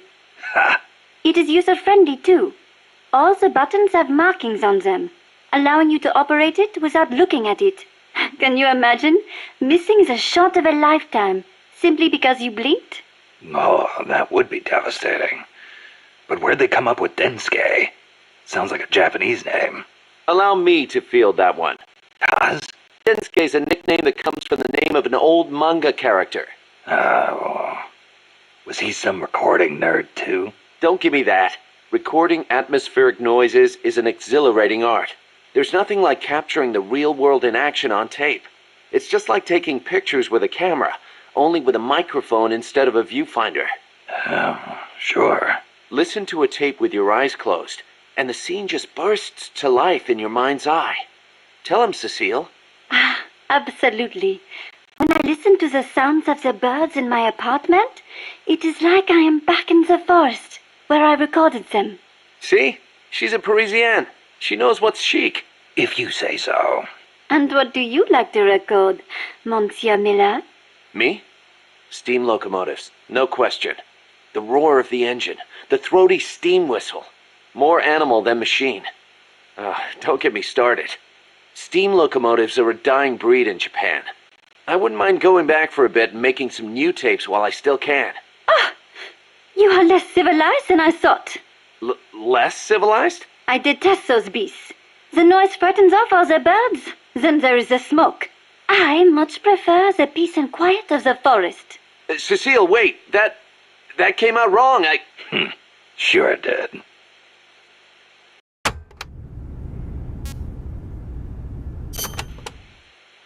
All right. What do you want to know about Quetzals? Give me the basics. Something that'll help me find one. Okay then. First of all, as I'm sure you remember, the Quetzal's wings and back are emerald green, a dazzling blend of viridian fading into blue. Its belly is brilliant red, and its tail feathers are white. Such a gorgeous bird. Also, the male has 2 long decorative feathers, but only during breeding season. Among birds, males are usually more beautiful than females. Like a peacock's tail. Yes, just like that. It is interesting to note that while their bodies are only 40 centimeters long, many cattails reach over a meter in length when you include their decorative plumage. Cattails typically build their nests by making holes in dead trees with their beaks, about 3 to 4 meters above the ground. They are omnivorous and eat everything from nuts to lizards. Where can I find one? Their habitat stretches across the entire tropical cloud forest. You may end up having to rely on its song to find one. Good to know. I will do an imitation. Listen closely.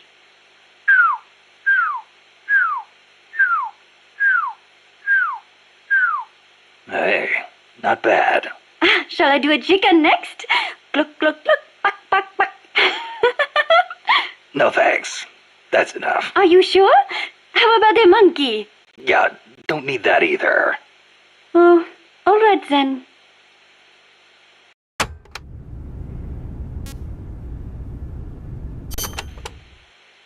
Costa Rica is the home to many hummingbirds as well. The people here call them colibri. Colibri, huh? Hummingbirds are the world's smallest birds. Although they can vary from species to species, most are around 10 centimeters in length, and the smallest no more than 5. It is amazing to think that something so small can still be a fully developed bird. I think a bird that tiny would get mistaken for a bug. Actually, they are often mistaken for sphinx moths. The little darlings feed on flower nectar, and their beaks are long and thin to help them drink up the nectar. They beat their wings far faster than any other bird. The smallest ones over 70 times a second. Can you imagine? What for? They hover in midair while they suck their nectar. They can even fly straight backwards. Hovering. Like a helicopter. That's why Amanda and her unit called that chopper Colibri. I think it is an insult to the birds to give their names to weapons. Don't you? Don't ask me. Ask the birds how they feel about it.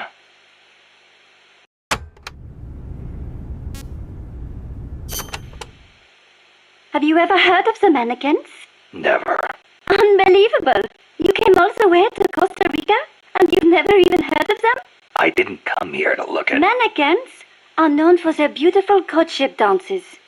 The orange-colored mannequin is said to live on the Pacific side, the white-bearded mannequin on the Caribbean side, and the long-tailed mannequin is in the Central Basin.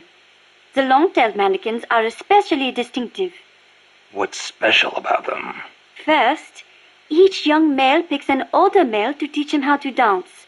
Then, teachers and pupils all get in a group and dance for the females. However, only the teachers get paired off with females. The pupils practice their technique for 7 years before striking out on their own and finding their own pupils. I guess it takes time to get good at anything. Whether it's dancing or soldiering. Mannequins always have plenty to eat. Apparently, that is why they have so much free time to practice dancing. Unlike us, obviously.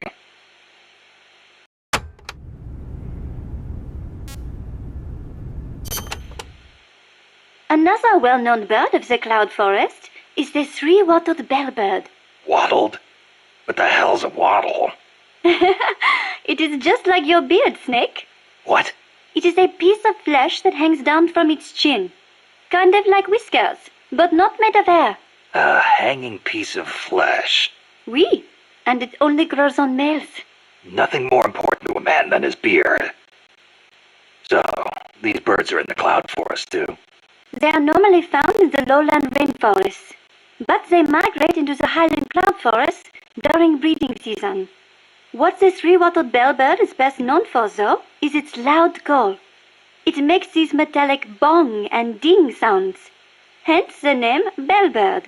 It hardly sounds like a bird at all. Even an expert bird caller like me cannot do it justice. Oh, it doesn't sound like I'll be mistaking it for a quetzal.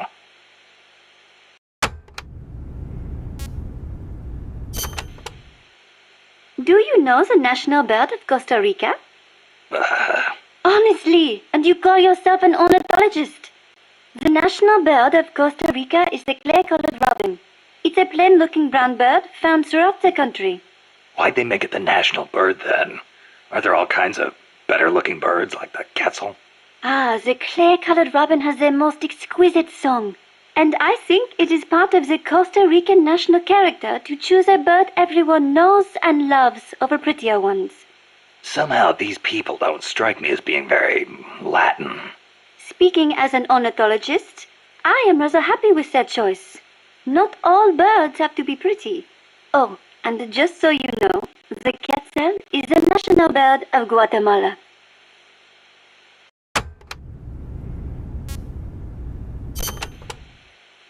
The scarlet macaw and the great green macaw are also representative birds of Costa Rica. Macaws are a type of parrot, enormous, stately birds. Macaw. I think I've heard that name somewhere before. But of course you have. You are an ornithologist, no? Stop it! So, tell me, where do macaws live in Costa Rica today? Oh, come on now. I am only teasing you. Macaws live not in the cloud forests, but in the rainforests on the Pacific side of Costa Rica. In the past, they were a common sight all across the country. But lately, the population has decreased dramatically. One possible cause is the pesticide sprayed to facilitate large-scale banana cultivation. Evicted from their own land, huh? Thankfully, conservation efforts have been gaining some momentum lately.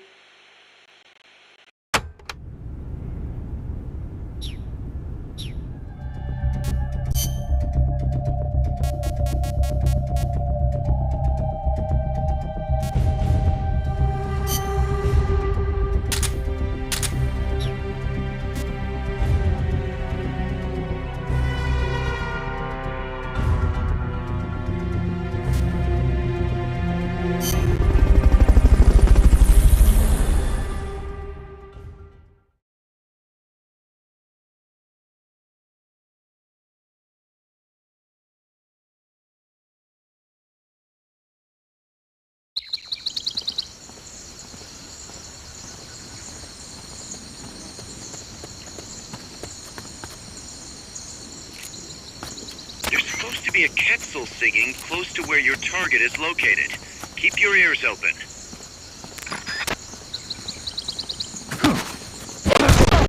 Freeze.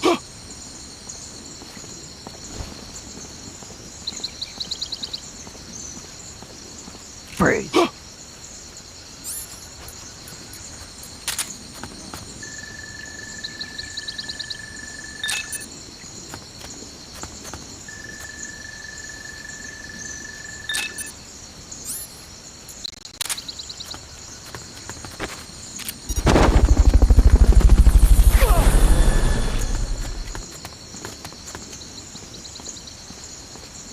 Fulton recovery subject confirmed onboard helicopter.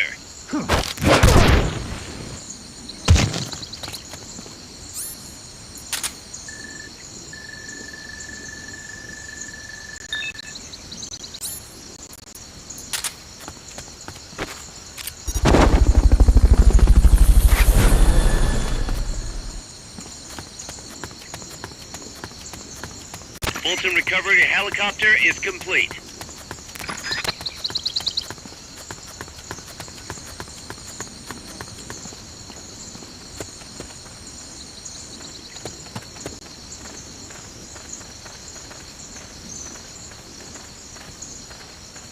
Freeze.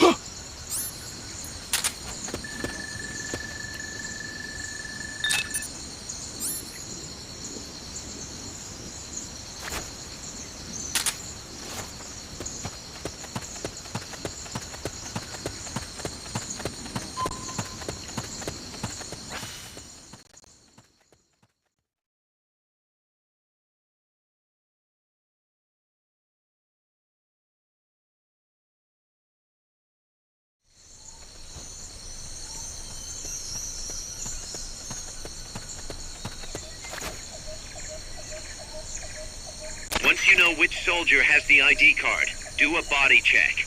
To do a body check, first knock the soldier out, or put him to sleep, or hold him up.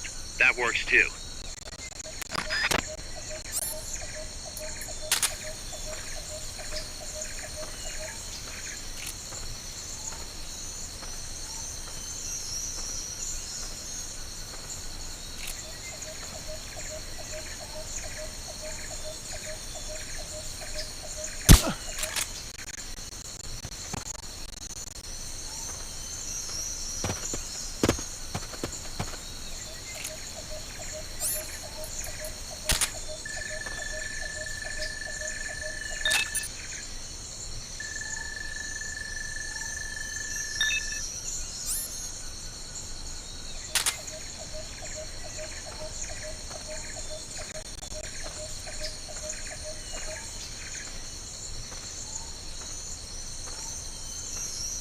Freeze.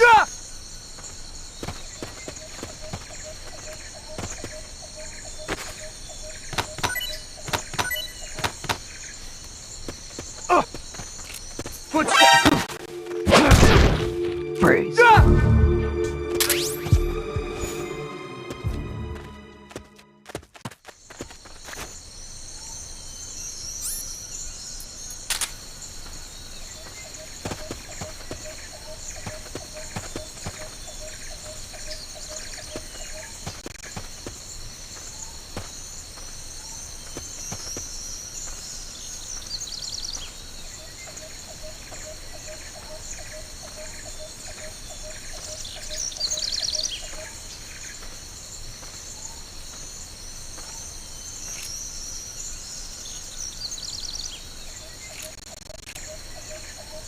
Freeze.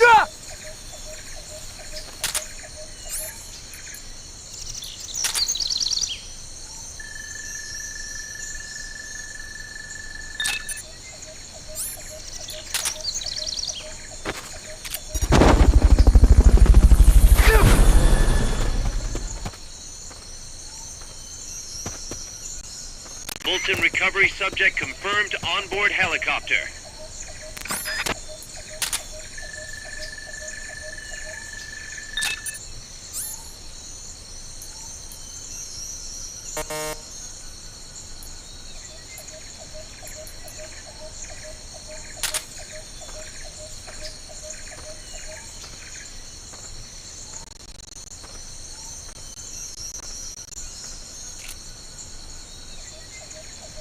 If you forget what a Quetzal sounds like, give Cecile a call on the radio.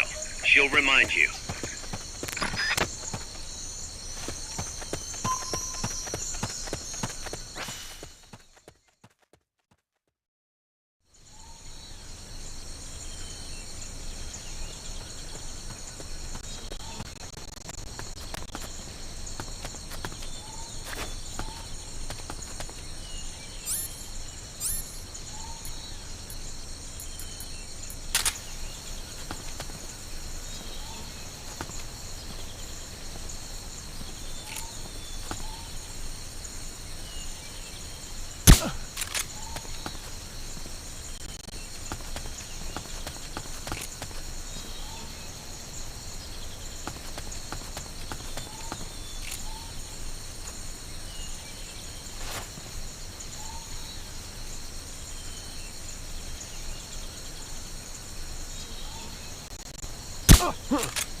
I know I saw something.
equip the Fulton recovery device before you do the body check.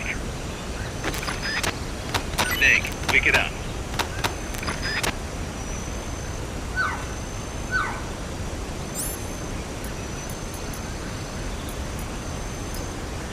You're carrying too much stuff. You gotta drop something before you pick up a new item. Open the item window. Choose the item you want to drop, then press the L button to drop it.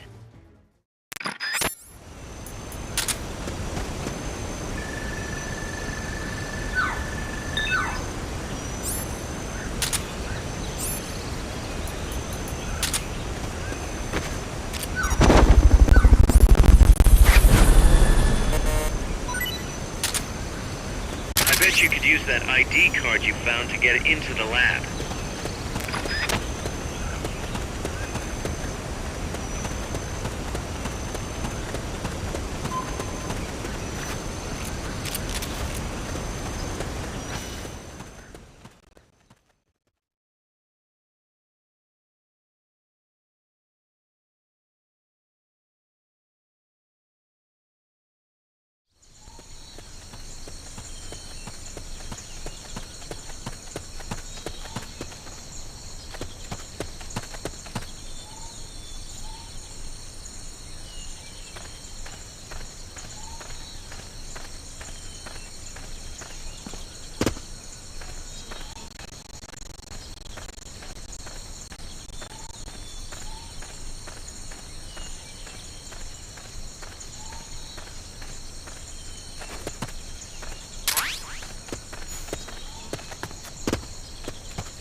Fulton recovery helicopter is complete.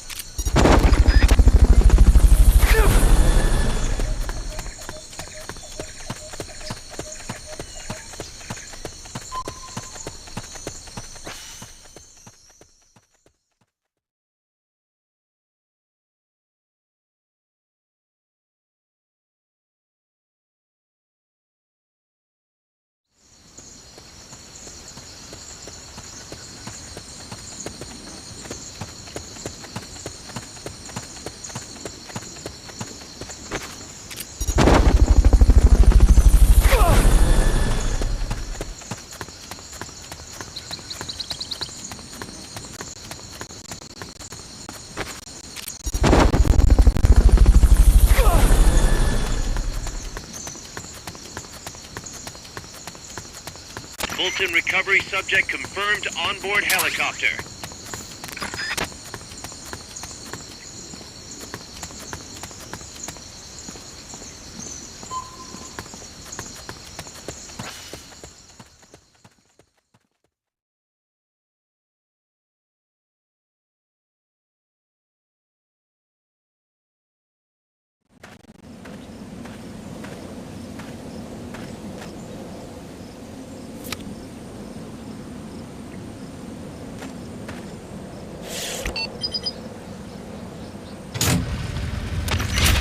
Excellent. It's open.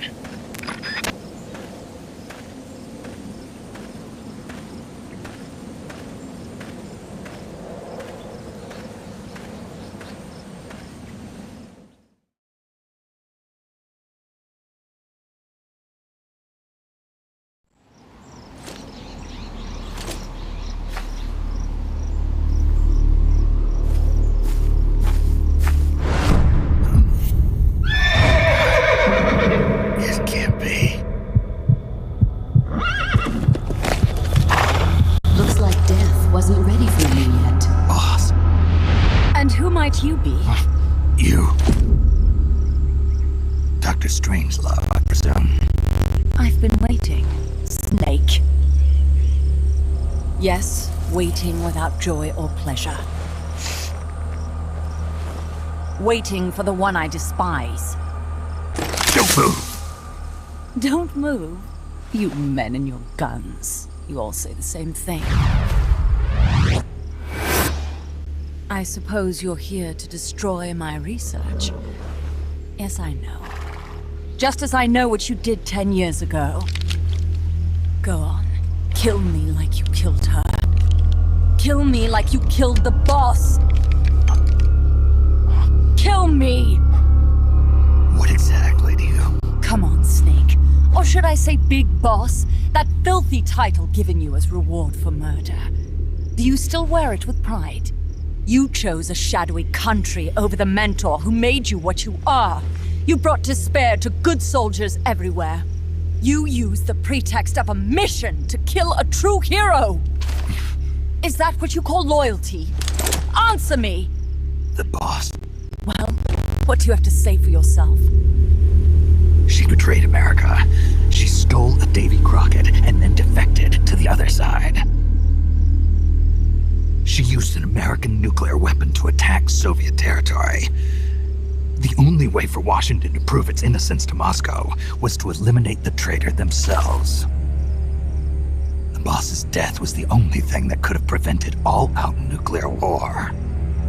Is that what you call the truth? It's the truth as it was told to me. So the truth is that you sullied the reputation of your mentor, the woman you loved most in this world, before you buried her. It was my mission. Huh. So that's the conclusion you came to in order to live with yourself. What's the boss to you? I'm the one she abandoned when she left this world. I won't rest until I get answers from the woman I loved. You and I are the same.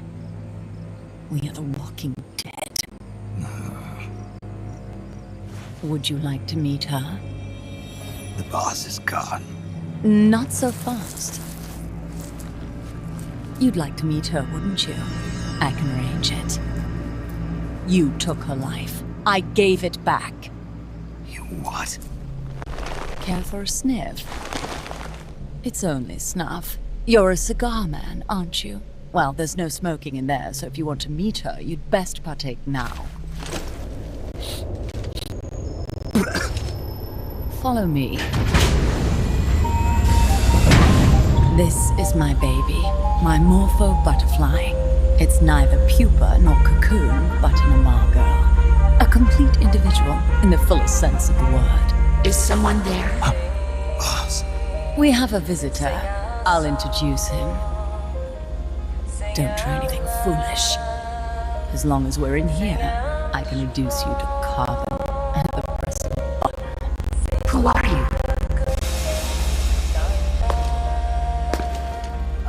A man.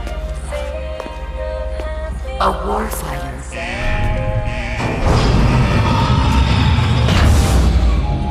Boss. Is that you? I call it the mammal pod. Mammal pod? For my participation on the project, I demanded access to all information on the boss. Everything the CIA had.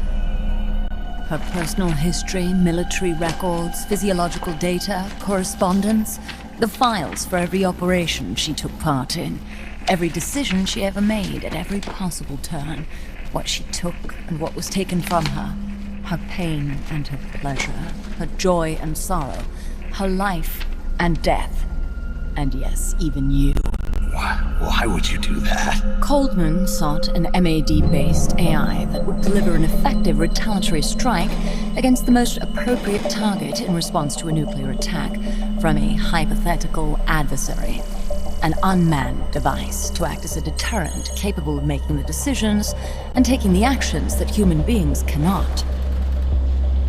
I therefore concluded he required a cool, calculating machine programmed to inflict swift, sure, and utter annihilation upon the enemy.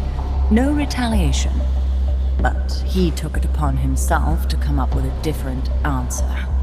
He said he needed the thought patterns of the very finest rational mind.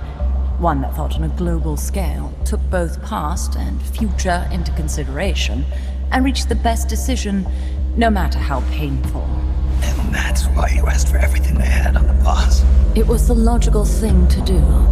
I knew of only one person who could be entrusted with the fate of the entire human race. What's your real goal here?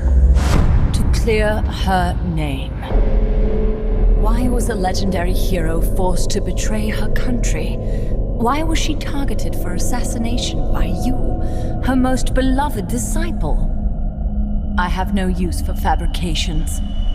I want the truth. The boss's last will. You must be dying to know yourself.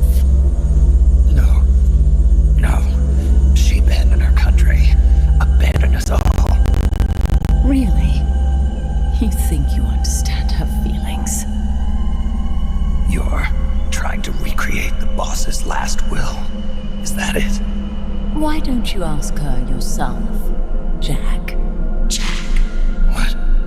Jack? Boss. Jack! Boss. Jack! Go home. I'm not your boss anymore. Boss. Go home! No, Complete your mission, Snake. Extinguish that noble soul once again, if you can.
I taught you all I could. The rest you needed to learn on your own. Techniques, sure. But what about how to think like a soldier?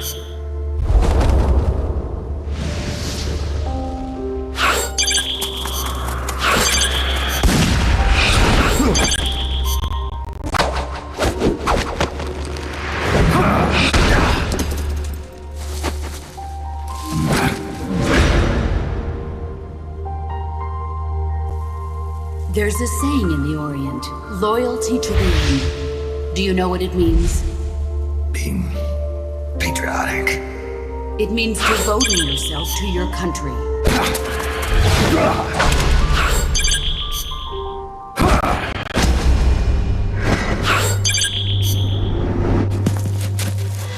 As long as we have loyalty to the end, there's no point in believing in anything, even in those we love.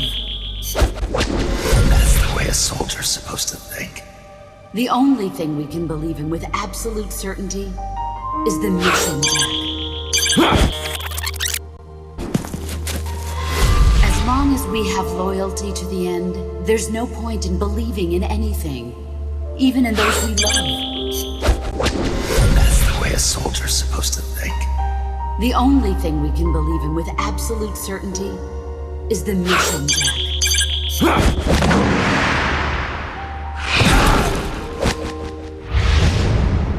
I'm I'm defecting to the Soviet Union. Jack, you can't come with us.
get this mission started.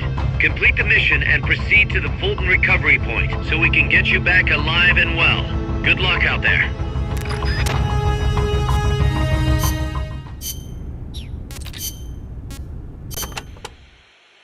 Panama disease was rampant here about 20 years ago.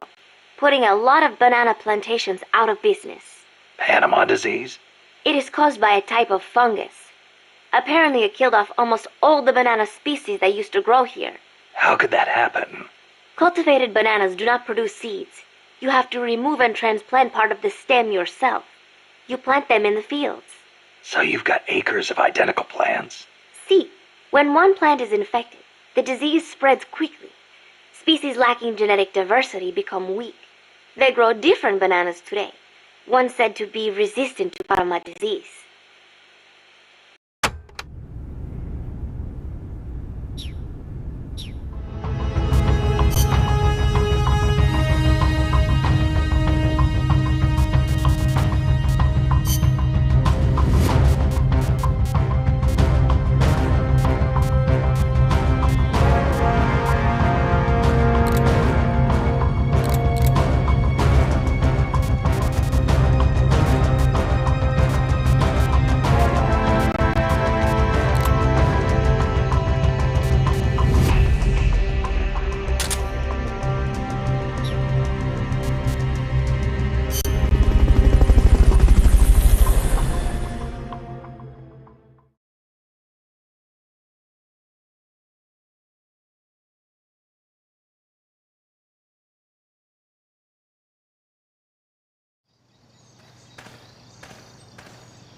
Your current objective is to retrieve the researchers.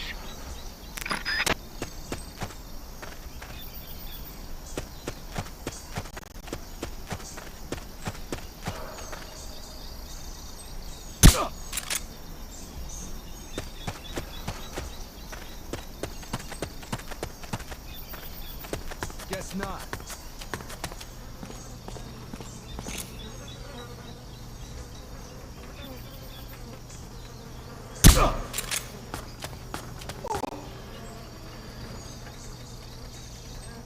Guess not.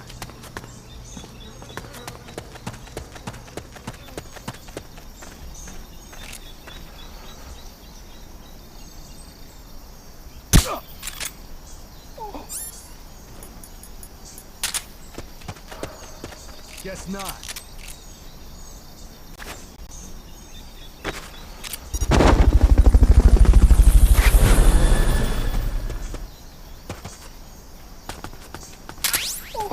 Fulton recovery subject confirmed onboard helicopter. What's that?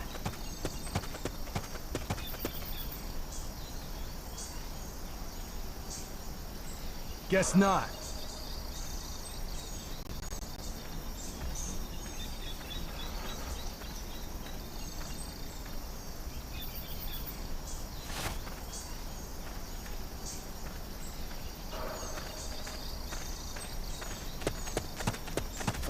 The enemy.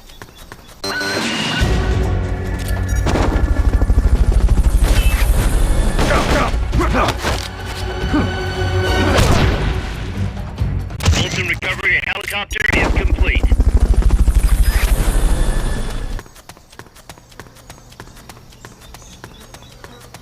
Fulton recovery subject confirmed onboard helicopter.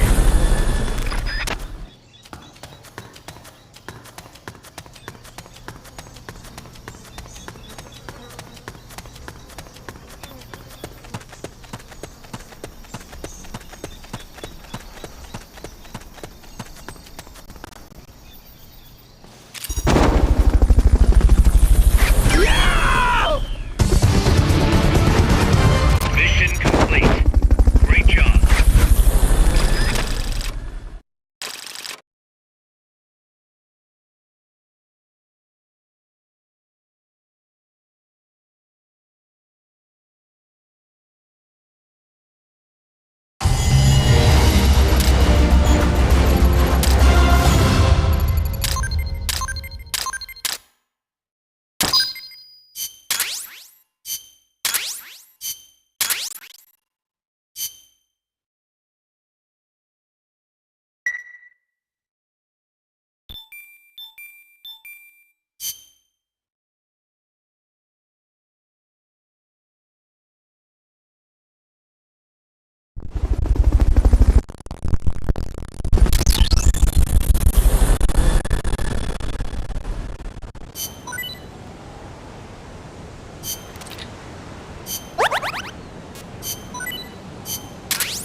weapon Huey was referring to. You know what to do.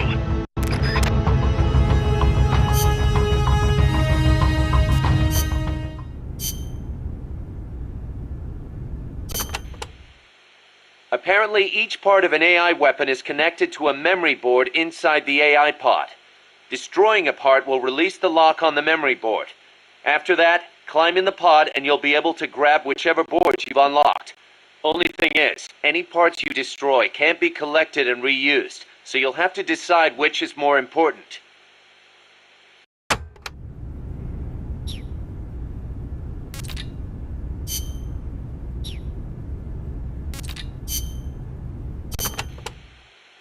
El Colibri may be powerful, but he can be defeated. Looks like you have a lot of places to hide there. Remember your fight with the other chopper. Guerrilla tactics will be key. Only this one's got a few more aces up its sleeve. Yes, it might try to crush you by taking out the pillars.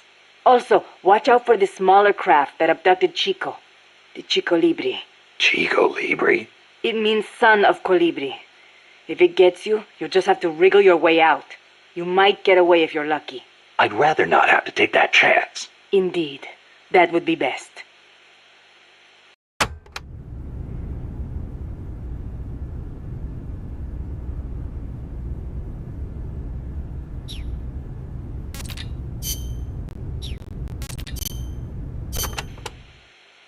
Being an unmanned vehicle, the Chrysalis can perform extreme G-force maneuvers that standard aircraft can't. It'll be difficult to counterattack once it's coming at you. I should mention that it's also equipped with a railgun. What? A weapon that fires rounds using electromagnetic force in lieu of gunpowder. Wait, an electric weapon?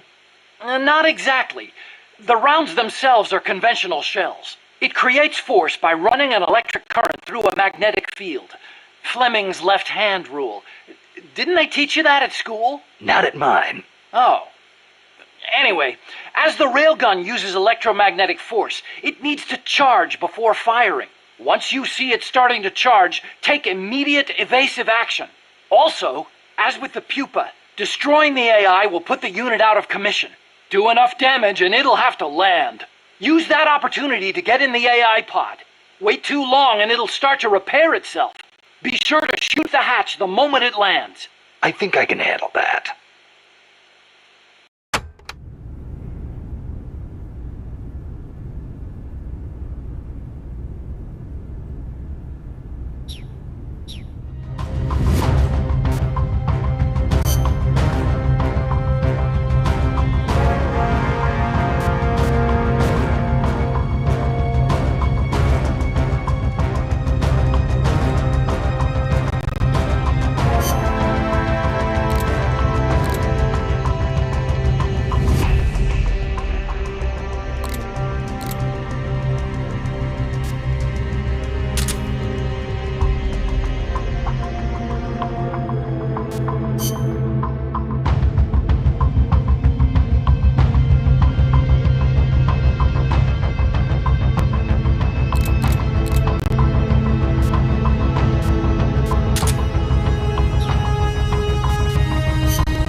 sight of that chopper. The chopper had a red lamp on it.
have icons over them.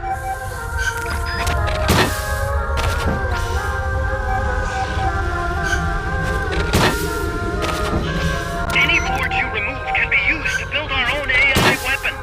Memory boards have different functions according to the icons displayed over them. Go ahead and take whichever ones you want. If you attack parts on the exterior of the machine, the memory boards that control those parts should light up. You can tell what a memory board does by looking at its color when it lights up.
Snake.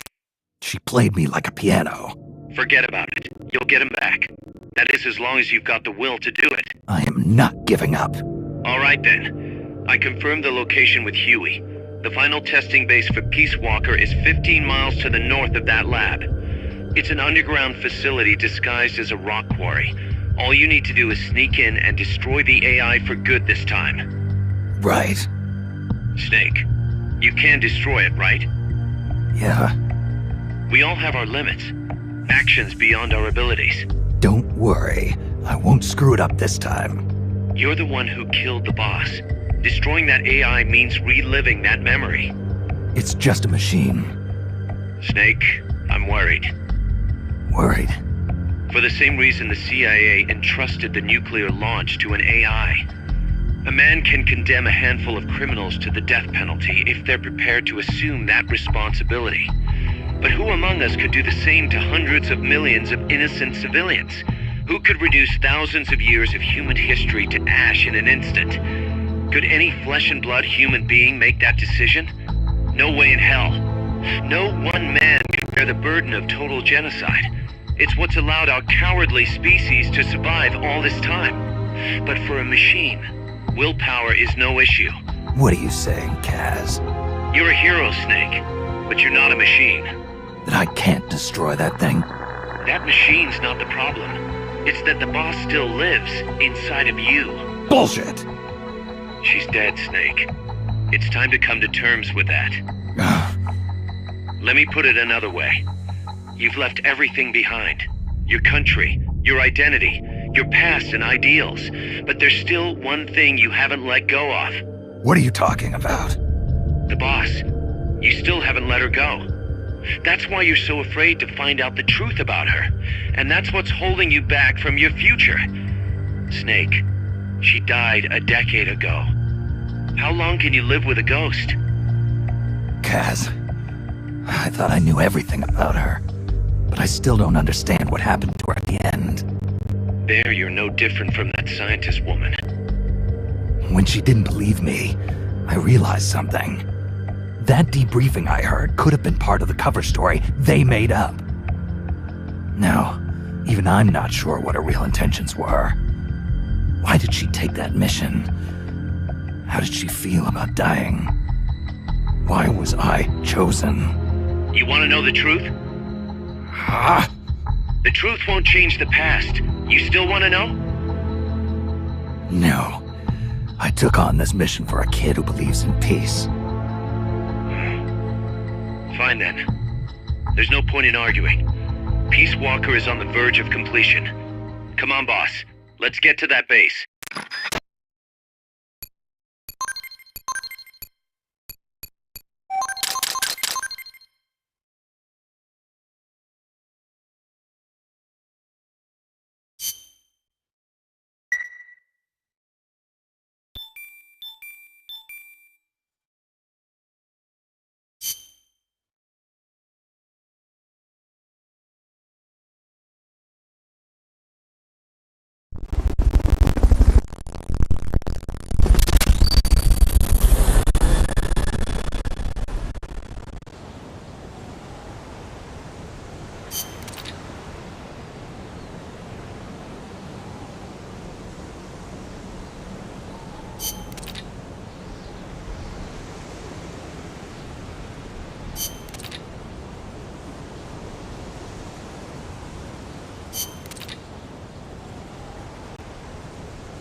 get this mission started.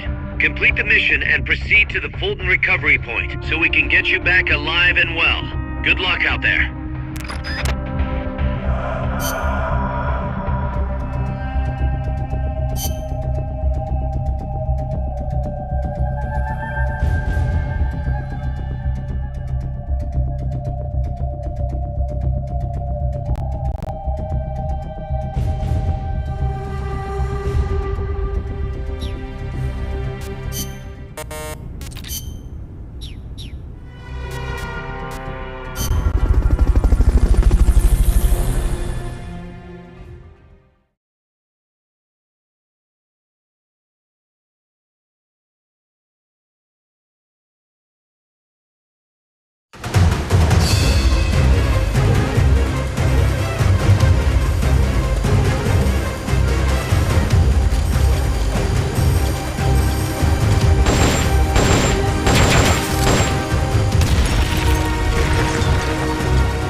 some heavy combat with this one. Try and make it back in one piece.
Peace Walker platform and AI have been shipped to the final testing base.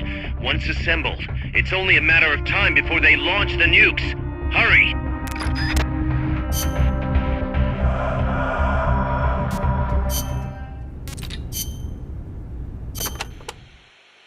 So tell me, what do they mine around here? Gold, if I am not mistaken. Gold? No kidding. I wonder what would be the fastest way to... I do not know how much success they have had. You do not hear of anyone still operating mines around here. Oh. Generally speaking, people here are not too thrilled with outside capital coming in and taking away the country's natural resources. 4 years ago, a group of protesters hurled stones at the Parliament building when people found out the country had been bestowing mining rights to foreign companies.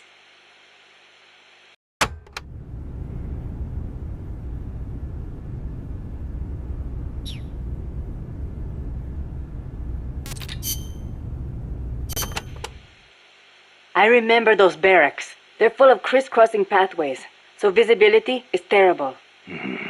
Perfect for sneaking. That may be true, but it will also be easy to lose your fix on where you are. You could end up bumping into enemies when rounding corners, too. I'll be careful. You'll get a better view on the roof, but naturally you will be more easily spotted, and there are few places to hide. If you are going up there, get a quick lay of the land and then come back down. The soldiers there do not have access to many long-range weapons, most likely because of the terrain. A sniper rifle could be really advantageous there. I'll keep that in mind. Good luck, Snake.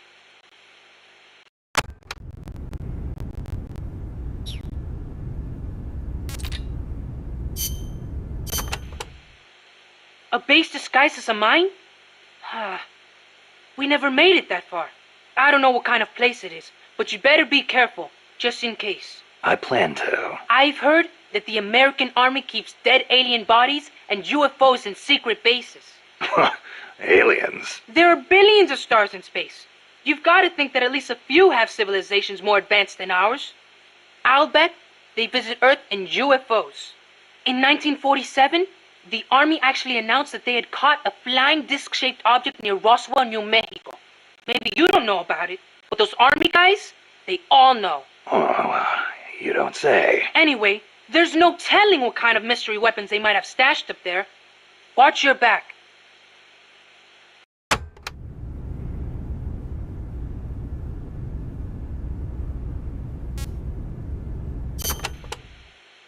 Apparently, UFOs are connected to cattle mutilations. Cattle mutations? No. Not mutations, mutilations.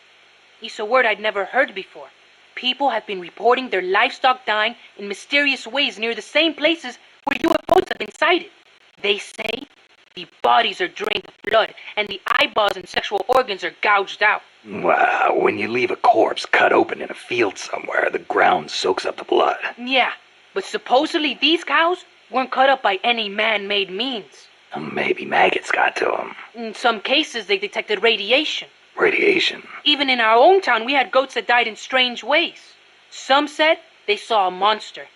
A lizard on 2 legs covered in spines from its head all the way down his back.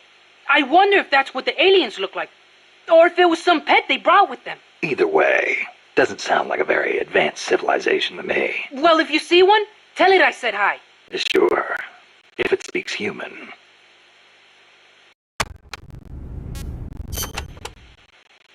UFOs kidnap people, too. You know, alien abductions. You've heard of the Hill abduction, right? That couple back in the 60s? So when I first saw the Colibri, I thought it was a UFO. The Fulton recovery. I know those guys are working with the aliens, even if they wouldn't let me see them. Well, you better not get caught again, or they'll be experimenting on you. I'd take that over torture. What do you think they look like? Completely bald, maybe, with gray skin and big black eyes? Or maybe they're 4 vara tall and wear skirts? I kind of doubt it. I'll give you one thing, though. I've never seen anything move like that.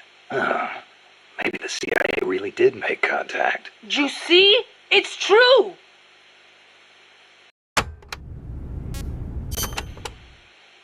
You want to know something? I once met an alien cat. An alien cat? Yep. It was dark out, so I couldn't see too well. But it was a cat with a huge long tail. Its eyes shined in the dark, too. Most cats' eyes do. At first, I thought it was a regular cat. But then, it started talking to me. Inside my head. Inside your head? He said his name was Altargoso El Baki Muñudad. He'd come to Earth from the Andromeda Galaxy to check out Earth's nuclear weapons. The Andromeda Galaxy? Mankind's barely made it to the moon. We couldn't possibly launch nukes that far. El Baki said he was watching over us to make sure we don't destroy ourselves with nukes until the day we humans are ready to join the Space Federation. It's a shame. This is supposed to be the era of détente, and still we've got people pulling stunts like bringing nukes into peaceful countries. If something ever went wrong and set off a chain reaction of retaliation. I know. This planet could destroy itself at any time.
How's the horse doing?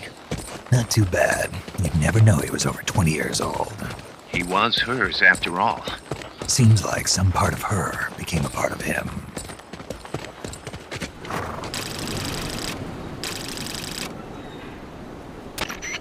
The platform and the cerebral AI are supposed to be assembled at an underground base disguised as a mine. If my guess is right, both of them have already arrived and are being readied for final testing. Destroying the platform will be difficult. I suggest getting up close and destroying the AI instead. Whatever you do, I'm begging you, don't let my Peace Walker launch a nuke. Hurry, Snake!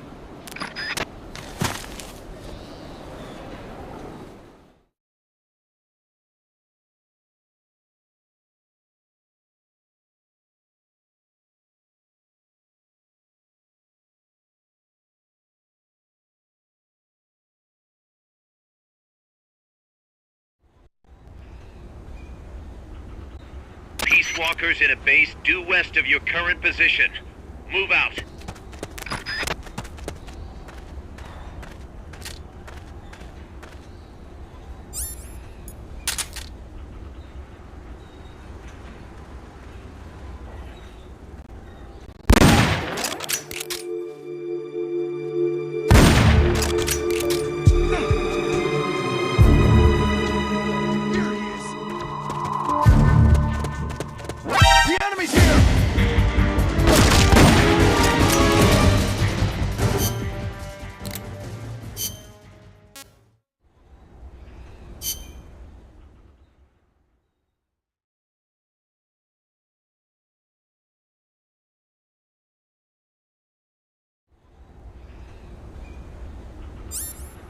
walkers in a base due west of your current position. Move out.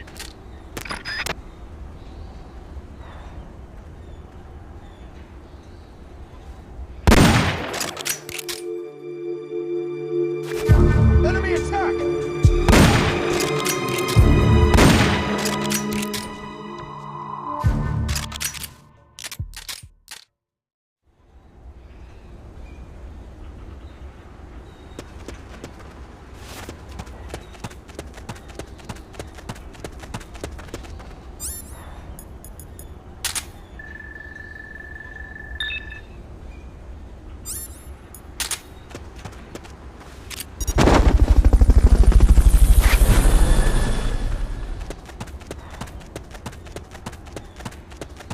Fulton recovery helicopter is complete.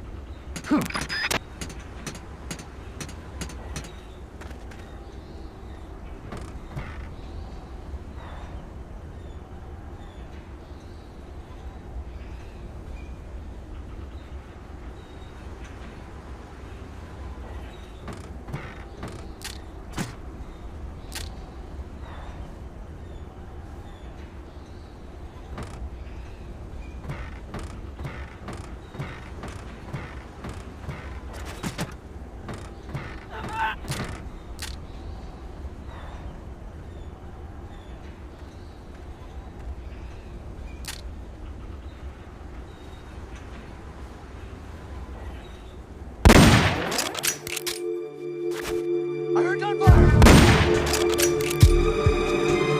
We're under attack! Go into alert status!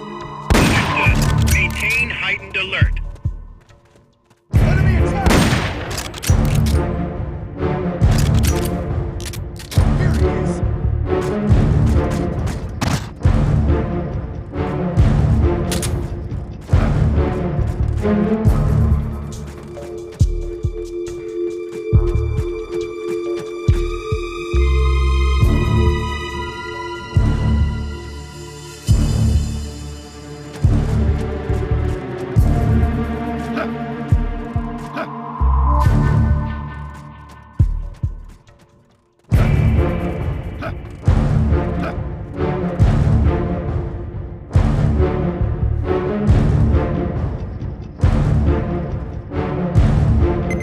HQ, come in!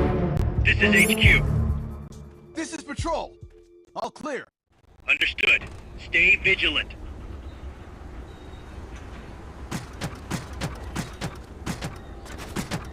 Go west, Snake. West.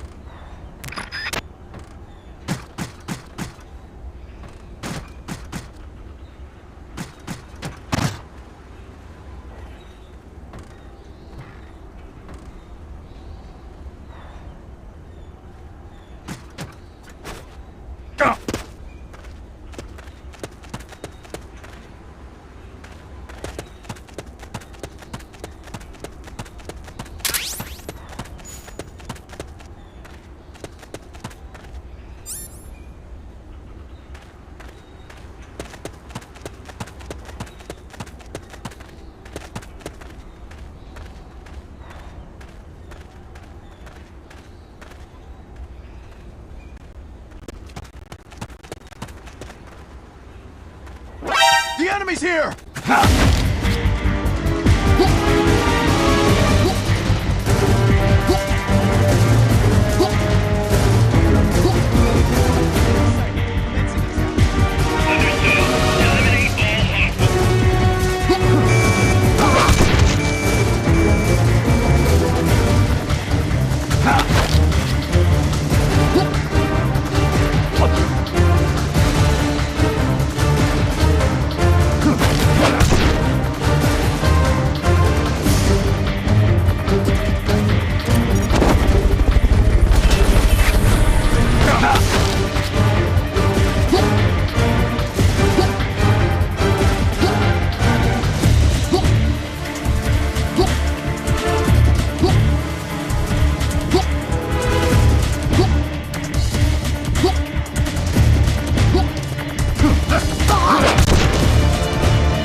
Fulton recovery helicopter is complete.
this mission started. Complete the mission and proceed to the Fulton recovery point so we can get you back alive and well.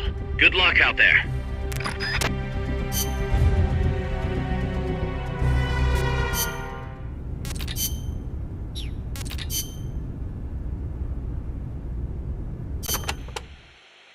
Sometimes the enemy will respond to guerrilla activity with numbers. Under no circumstances should you engage the enemy in this situation. Focus on staying calm, carefully studying enemy movement and staying out of sight. You must also be careful not to make any noise that would attract attention, of course. Likewise, it is important to listen for any noises the enemy makes to get a fix on their position. Do not forget to check for signs of the enemy other than sight and sound. To search for signs of the enemy, press the L button when you're pressed against a wall or prone.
Patrol!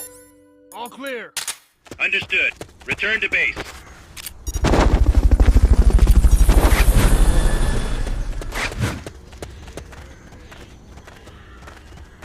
Fulton recovery subject confirmed onboard helicopter.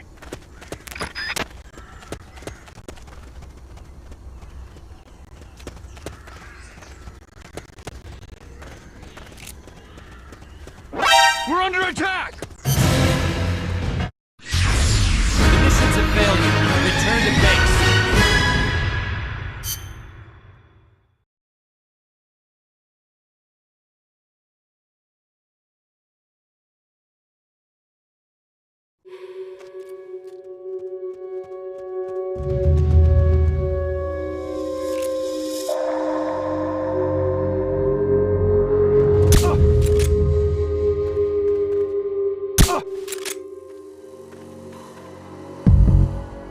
What the?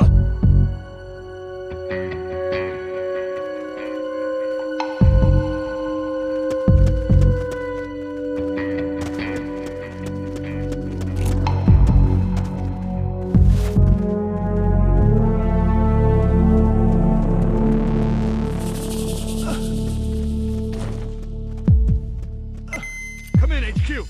This is HQ. This is Patrol. All clear. Understood. Return to base. I know I saw something.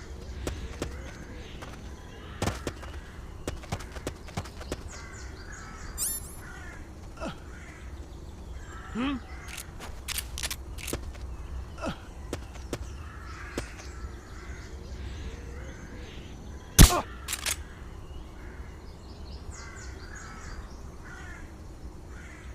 I know I saw something.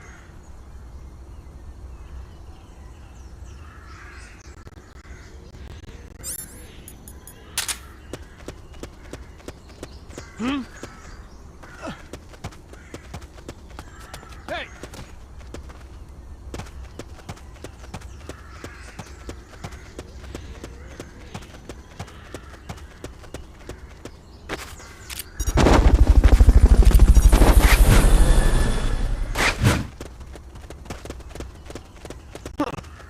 Fulton recovery helicopter is complete.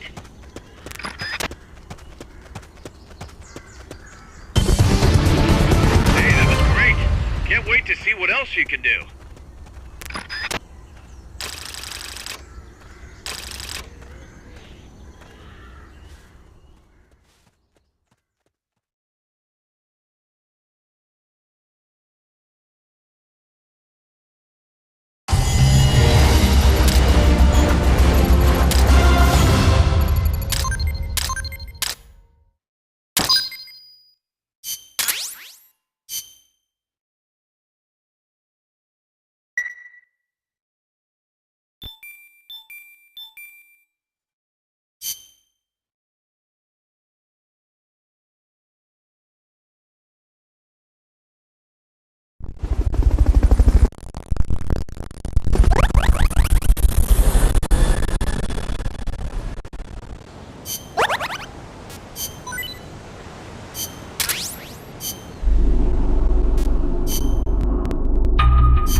You've been spotted by the guards. Take them out before they take you out.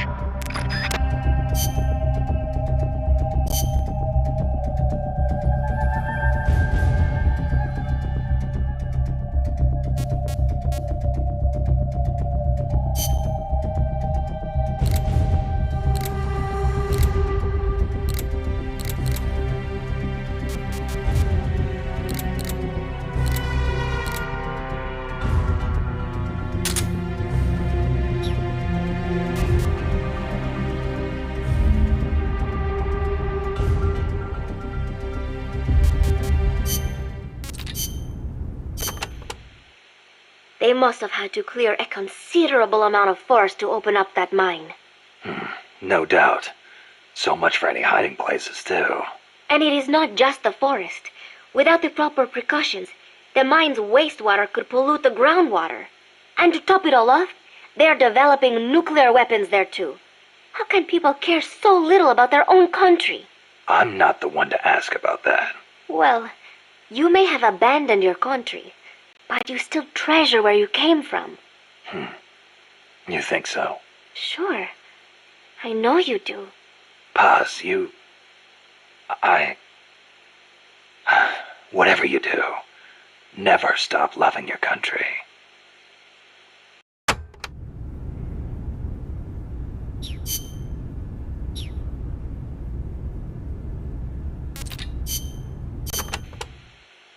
Take a look, Snake. That place is as wide open as a soccer stadium. Best to use a long-range weapon you can snipe with. I can see several exits. Right. Don't get too focused on any one of them. Copy that. Go get 'em, Snake.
No turning back now, Snake. Wipe out the enemy. Move on.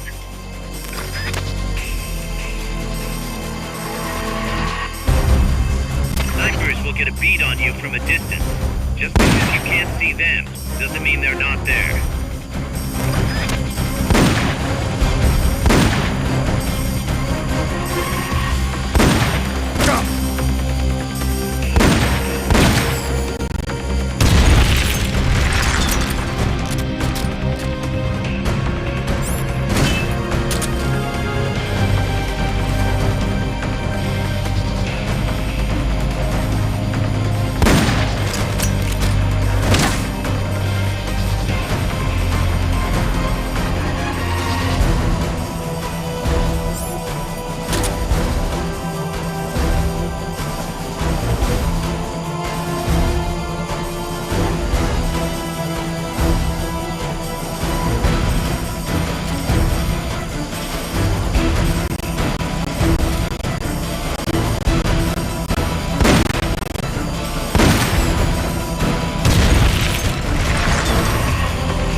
this mission started. Complete the mission and proceed to the Fulton recovery point so we can get you back alive and well. Good luck out there.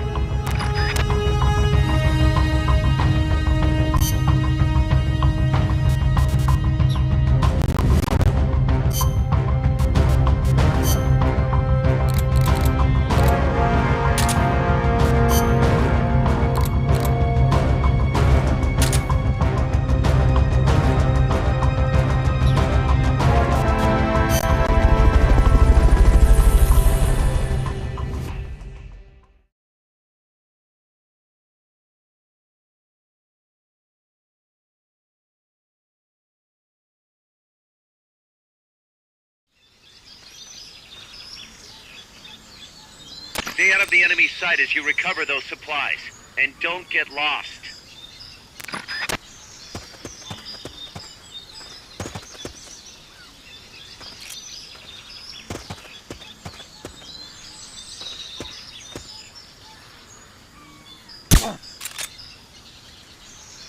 What is it?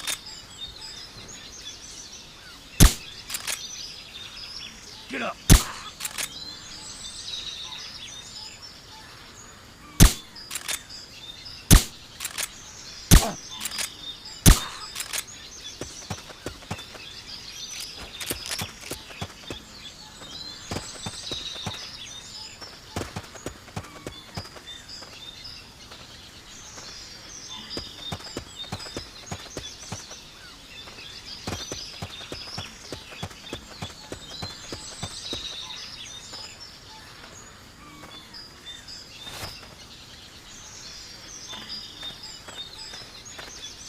Freeze.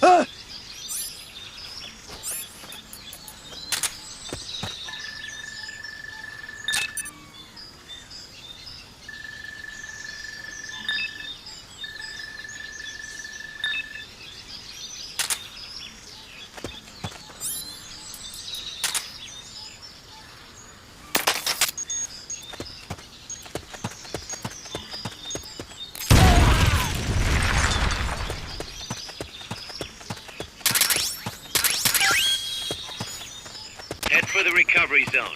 We'll pick you up there.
You're in for some heavy combat with this one.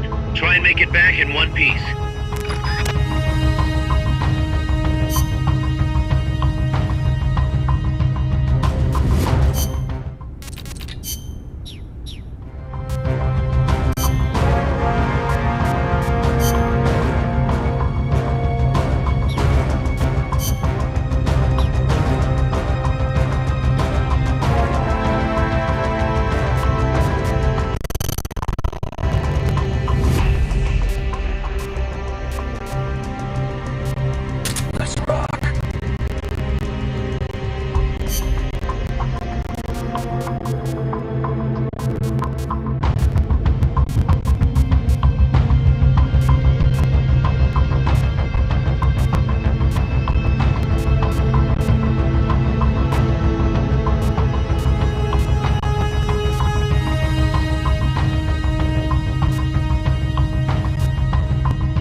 one-man weapon, the cocoon. Put it out of commission.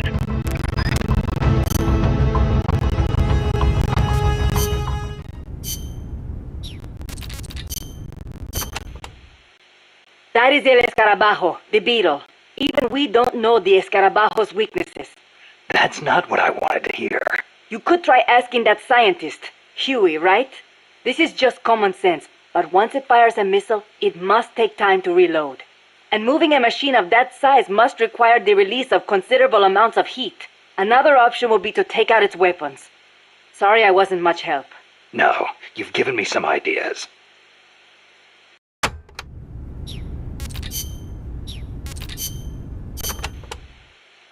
During development, I had trouble figuring out how to handle the cocoon's excess heat. I'm embarrassed to admit it, but the radiators are most likely its weakest points. They're not heavily armored, as heat wasn't dissipating properly. Where are they? There are multiple radiators on the upper and lower sections. Just look for the exhaust fumes. The only thing is, the upper radiators typically aren't exposed. You should probably shoot for the lower ones first. You could move under its body to access the lower ones, but the cocoon is capable of vertical movement, so be careful not to get crushed. Watch out for missiles and hedgehogs, too. Hedgehogs? Anti-submarine multiple spigot mortars? I adapted the technology for use as a surface weapon. Both the missiles and hedgehogs take time to load, though. It can't fire a hedgehog until the lamp comes on. As for the missiles, watch for the way the hatches move. That'll be my chance to get close. When the hatches open, out come the missiles.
influence over them.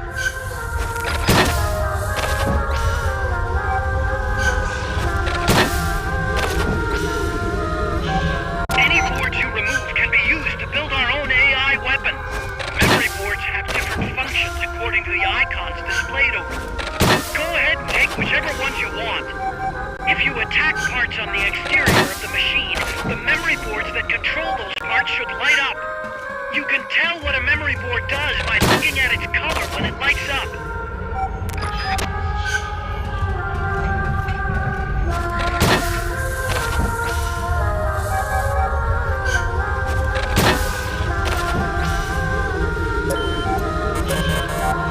Forget about any broken boards.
Let's get this mission started. Complete the mission and proceed to the Fulton recovery point so we can get you back alive and well. Good luck out there.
Freeze.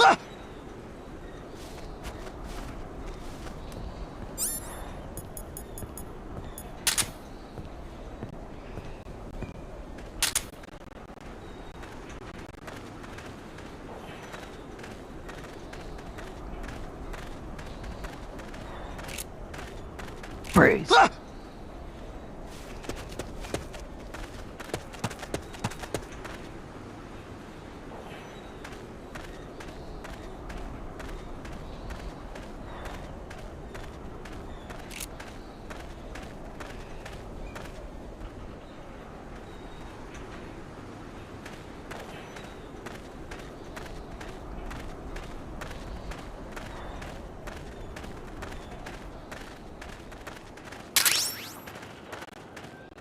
Freeze.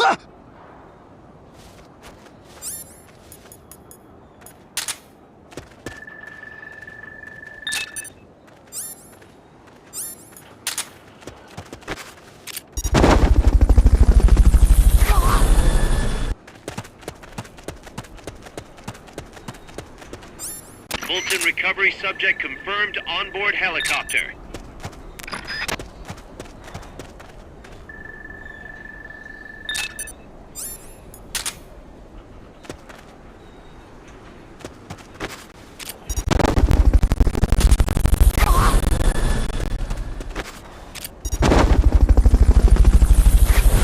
Fulton recovery helicopter is complete.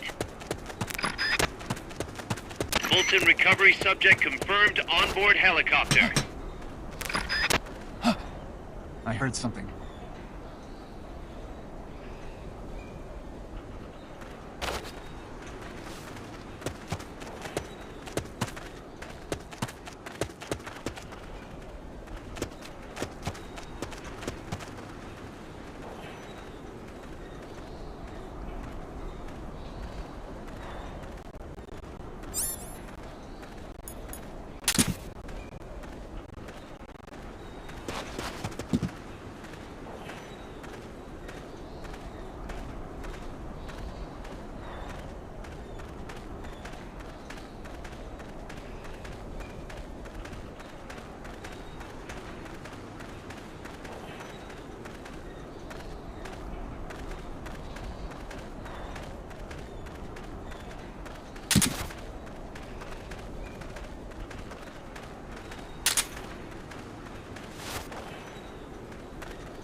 Freeze.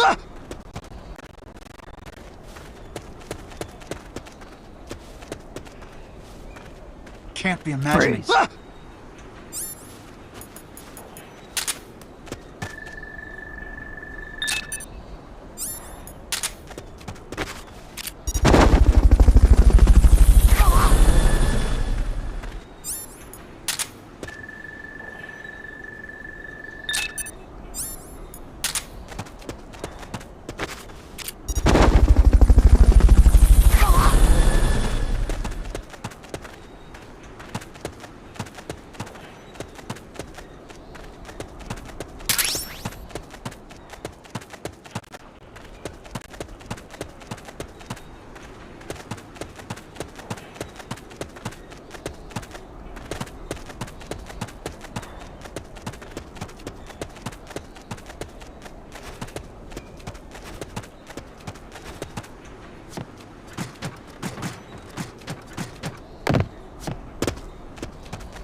Snake, I got another report from the R&D team. They finished converting Mother Base into a hex plant. MSF's capabilities are up across the board, too. Our combat team's contracts keep increasing. We're seeing action on a daily basis, and we're raking in a ton of GMP. Now this is how a business is supposed to look. At this rate, the sky's the limit. We're just getting started, Snake. Keep up the great work.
the very bottom of the mine. Infiltrate the base and put a stop to the project by destroying Peace Walker's AI pod.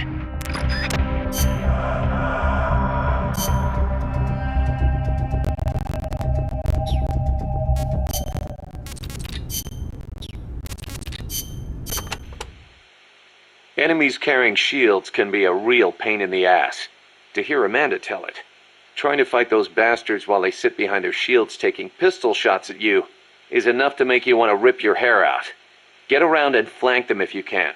You might want to try blinding them with smoke or stun grenades first. Also, armor-piercing rounds should make it a little easier to punch through their shields. Use them if you got them.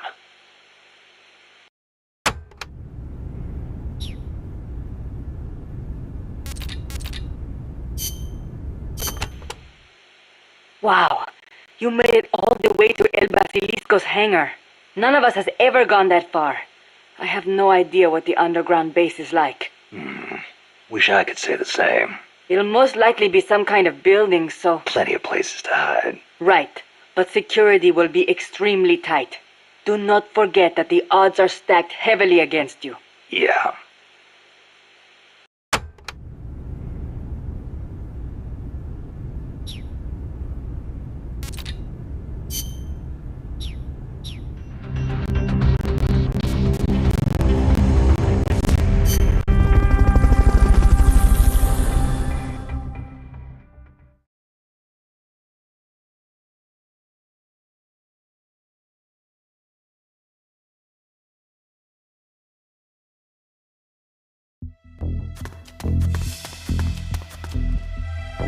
The enemy's still on high alert after that last tangle. Don't get yourself caught.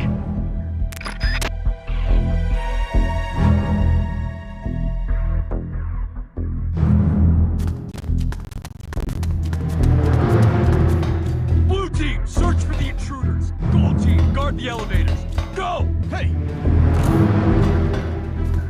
Somebody there!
Press the action button in front of the switch.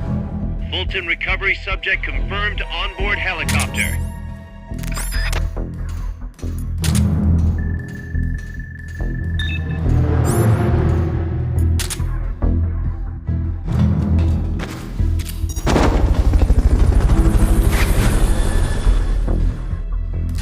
Hide until the elevator arrives. Don't let anyone detect you.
skeleton recovery to help.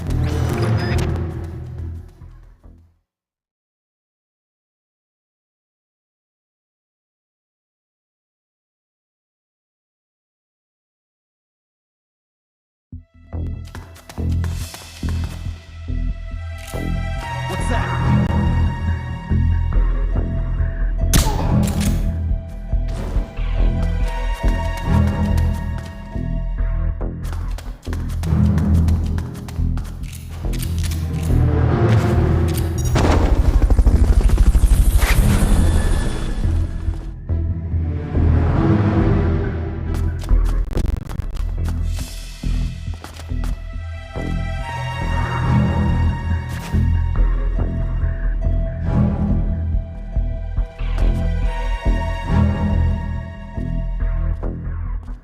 What's that?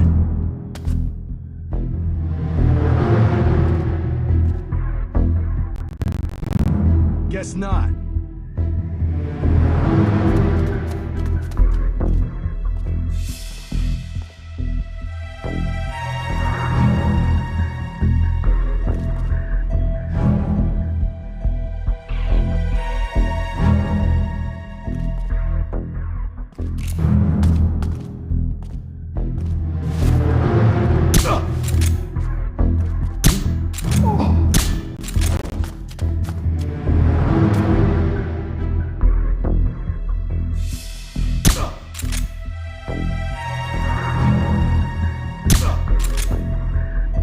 What?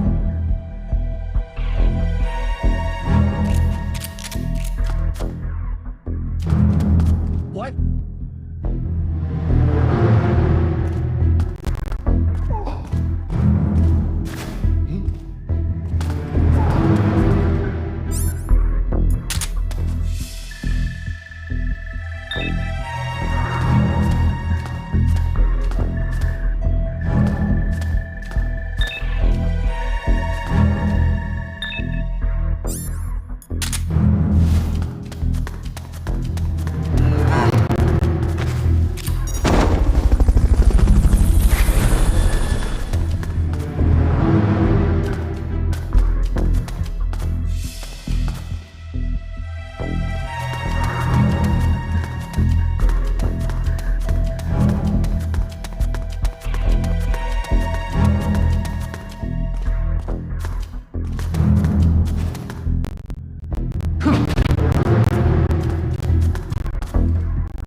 Get those shutters open. Try tapping the action button as fast as you can.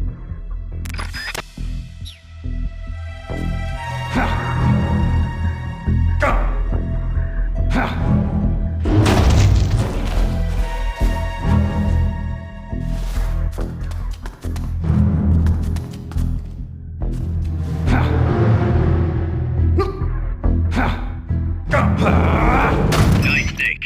From here it's a straight shot to Peace Walker's hangar.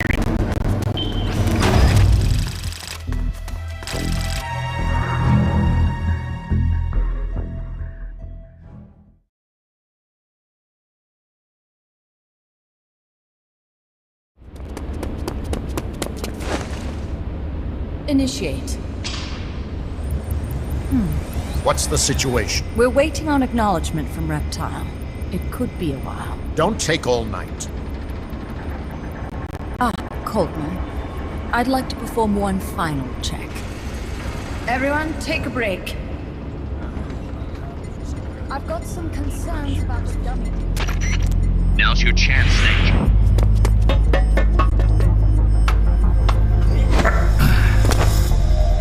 Jack, you've returned. What's wrong? Your body temperature has fallen. You're imagining things. Have you come to destroy me? Your pulse has quickened slightly. Just chilly. It's freezing in here. I see. Boss. What is it, Jack? Boss. Is that you? What is it, Jack? Do you have regrets? Regrets? About your final mission? My final mission? The one in Groznygrad.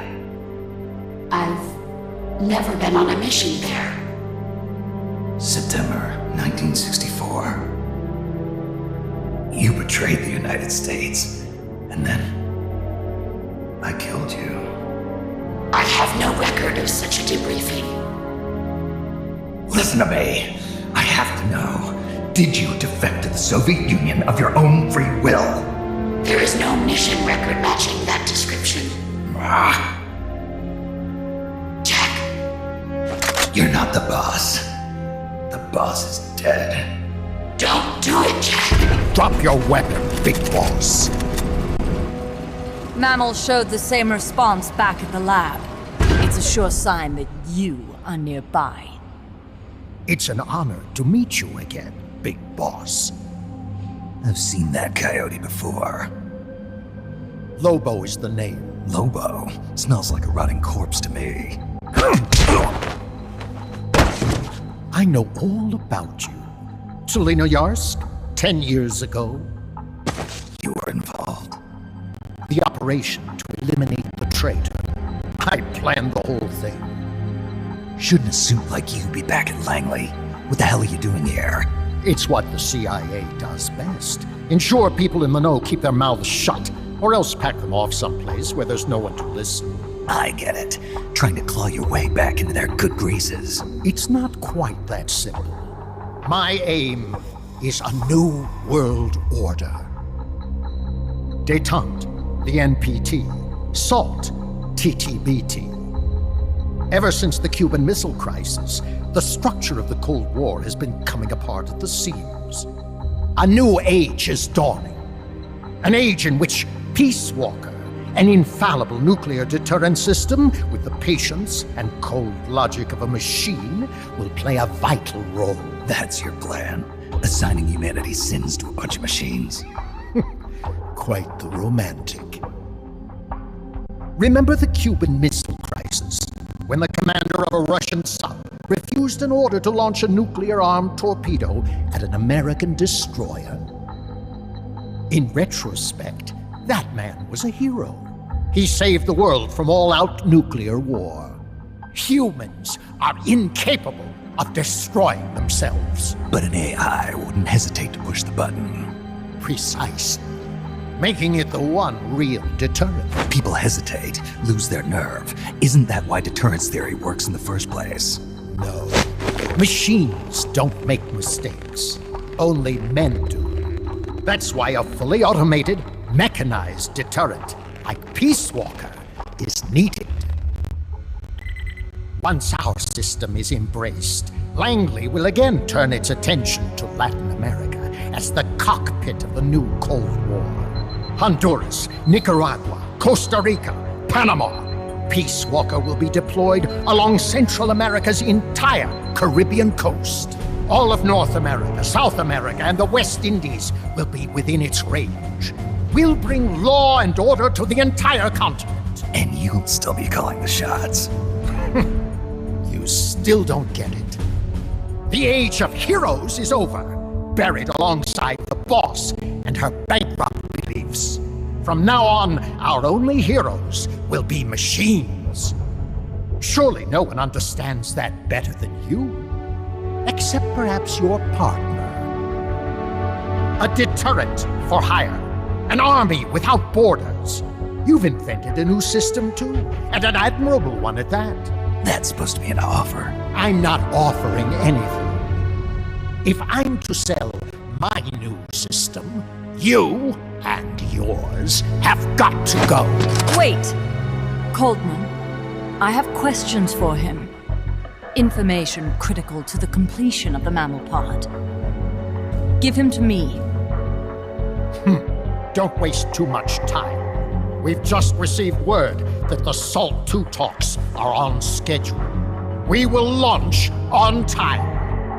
Snake, you are going to help me resurrect her. Shut up! The boss is dead. Bring him.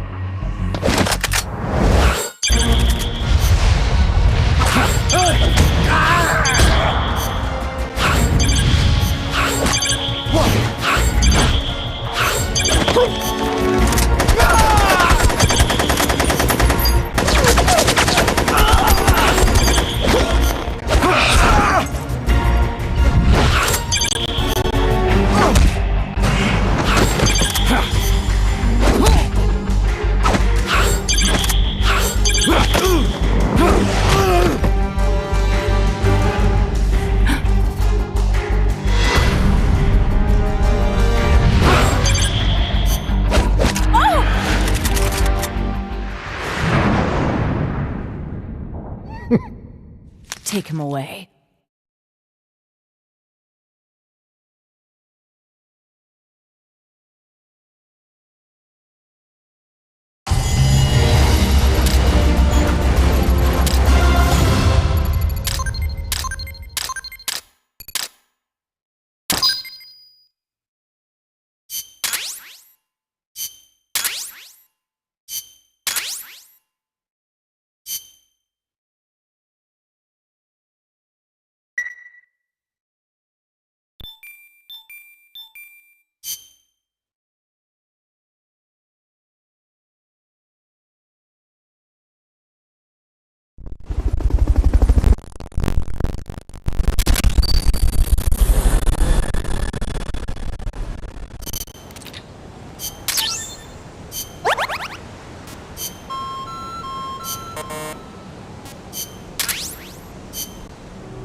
I hope you can hear me.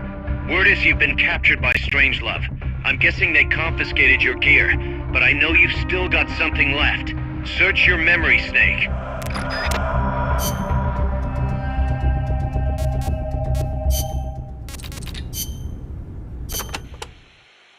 Any word from Snake? I can't get through. Strangelove must still have him. No. We just have to trust the boss and wait. For how long? Amanda, you're cute when you're angry. But please calm down. He's prepared for situations like this. With what? They'll find whatever he has on him. No, they won't. Because this is something a lot more personal than equipment. And Snake never would have gotten rid of it.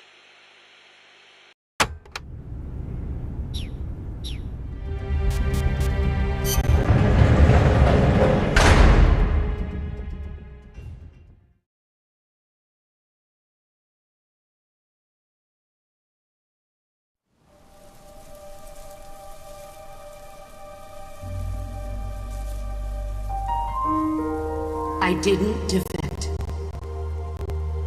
I'm loyal to the end, to my purpose. What about you, Jack? What's it going to be? Loyalty to your country or loyalty to me? Your country or your old mentor? Your mission or your beliefs?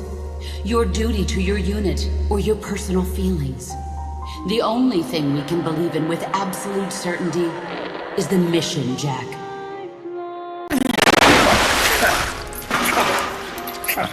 Rise and shine. Coldman's greed does not concern me. I'm only interested in one thing. The truth. I'm a scientist, an AI developer, but not an AI myself. I'm a scientist, and as a scientist, I find this distasteful. You understand? I am a scientist, and I expect answers that make sense. Now, what do you know? Your boss defected from the US, taking a Davy Crockett with her, and used it to launch a nuclear strike on Soviet territory. That much I know from the CIA's official debriefing. Did she defect or not? Answer me! Did she or did she not die for her country?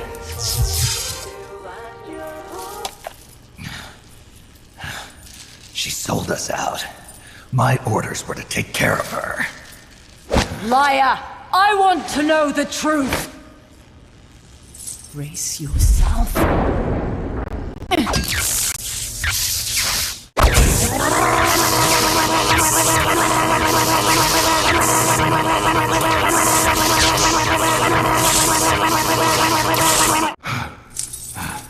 You hate me? Fine. Turn it up. It doesn't change the fact that I killed her. I know that. But what I don't know is your motive. Why would a hero, loyal to the end, betray her country? What really happened? What did you see? She betrayed more than just her country. She betrayed me, too. Then how do you explain that bandana? Why keep a memento of a traitor? What are you talking about?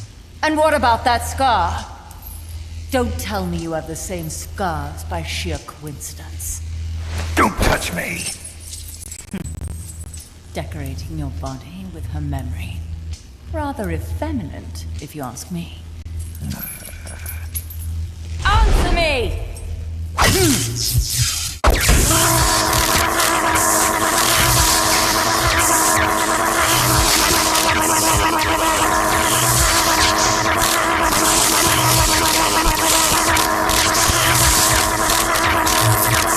Admit it! She sacrificed her life for America, didn't she? Sacrificed all for a country that cared nothing for her soul or for her dignity. And you... Yes, I do hate you. But even you must understand how I feel. I have a right to know what she died for. Why won't you tell me? You're no longer one of Washington's lapdogs. You have no moral obligation to your country. Answer me! Would you see your beloved boss brought back to life? Then say it. Say she died for America. That she remained true to the end. Gave her life for the country that betrayed her time and again. No. That woman was a traitor. Why? For what purpose? She went to her grave, cursing her country. Why? Who is it? What are you protecting? I'm not helping you finish that thing. Face it, the boss is dead. Whatever's inside that machine, it isn't her. I'm raising the voices. The next one might kill you!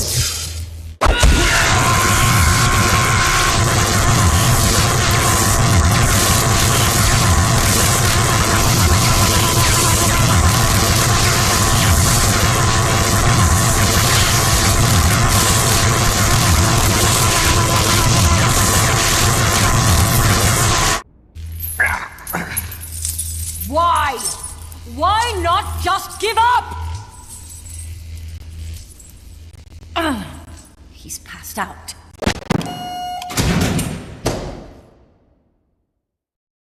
Get in there!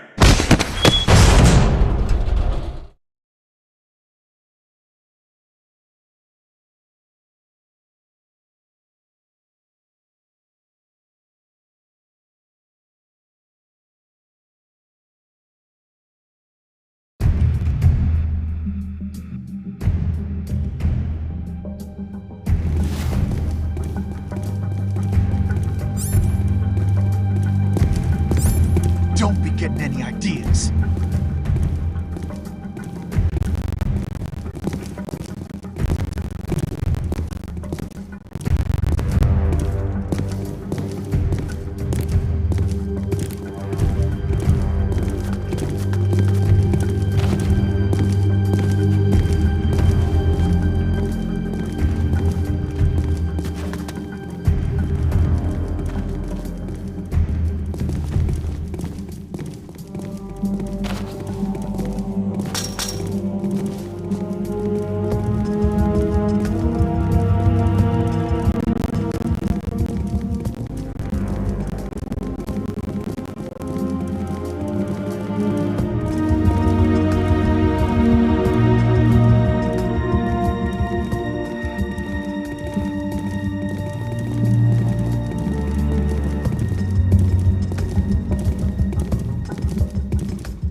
Checks out okay.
Ready to talk now? I've got nothing to say to you. I think you do. Very well then.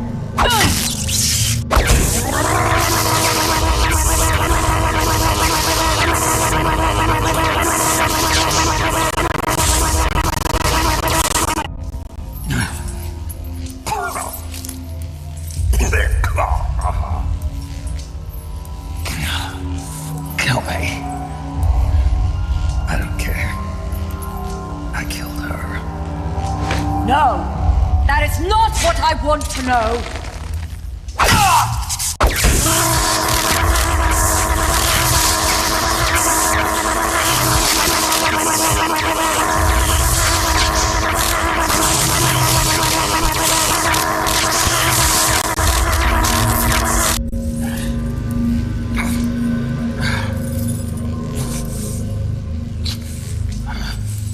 Do it. Kill me. Kill me now. Kill me. Stop it! Kill me. Shut up! Kill me. Shut up!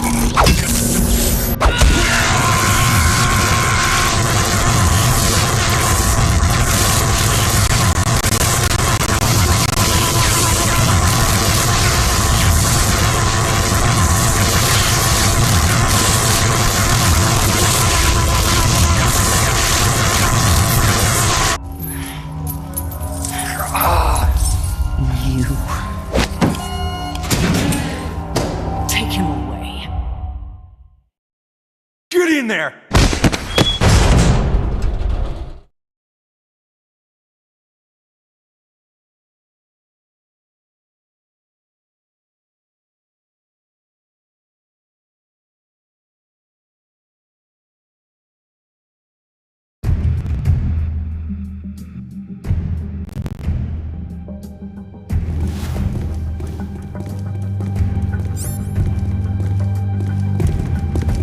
Don't be getting any ideas.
Checks out okay.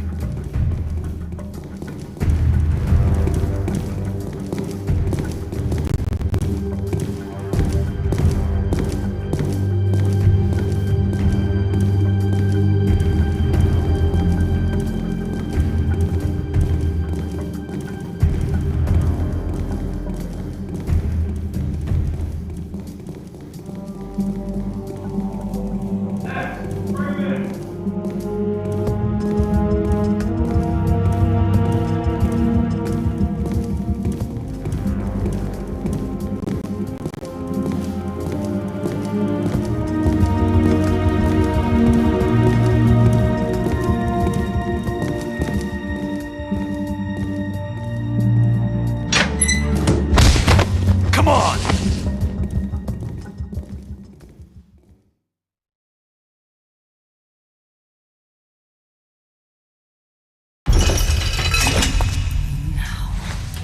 Let's have it. The truth! I've said all I'm gonna say. Is that so?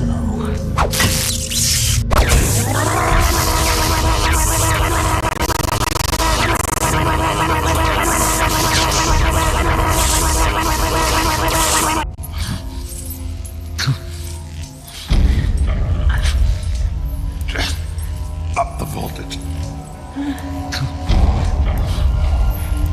Kill me. Kill me. I don't hate you anymore. Do it. Kill me. I killed her. Please, stop! Stop it! I killed her. My beloved. With my own hands. Stop it! That's not what happened. You're lying!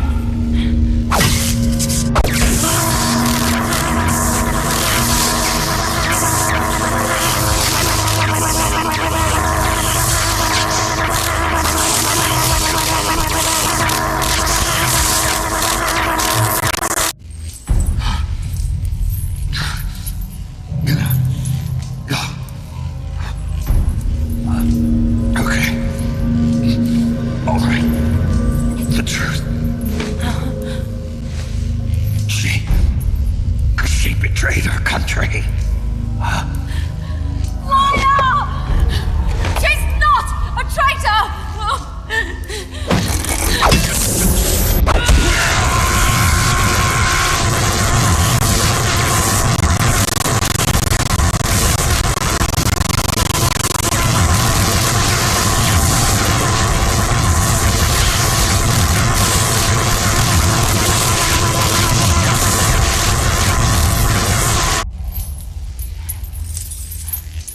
I don't understand it.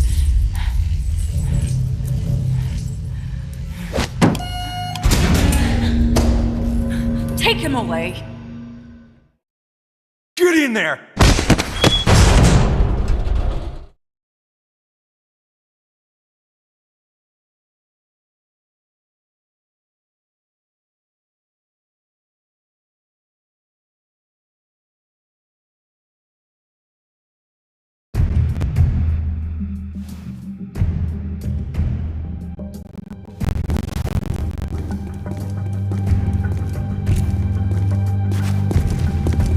Don't be getting any ideas.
Enemies here!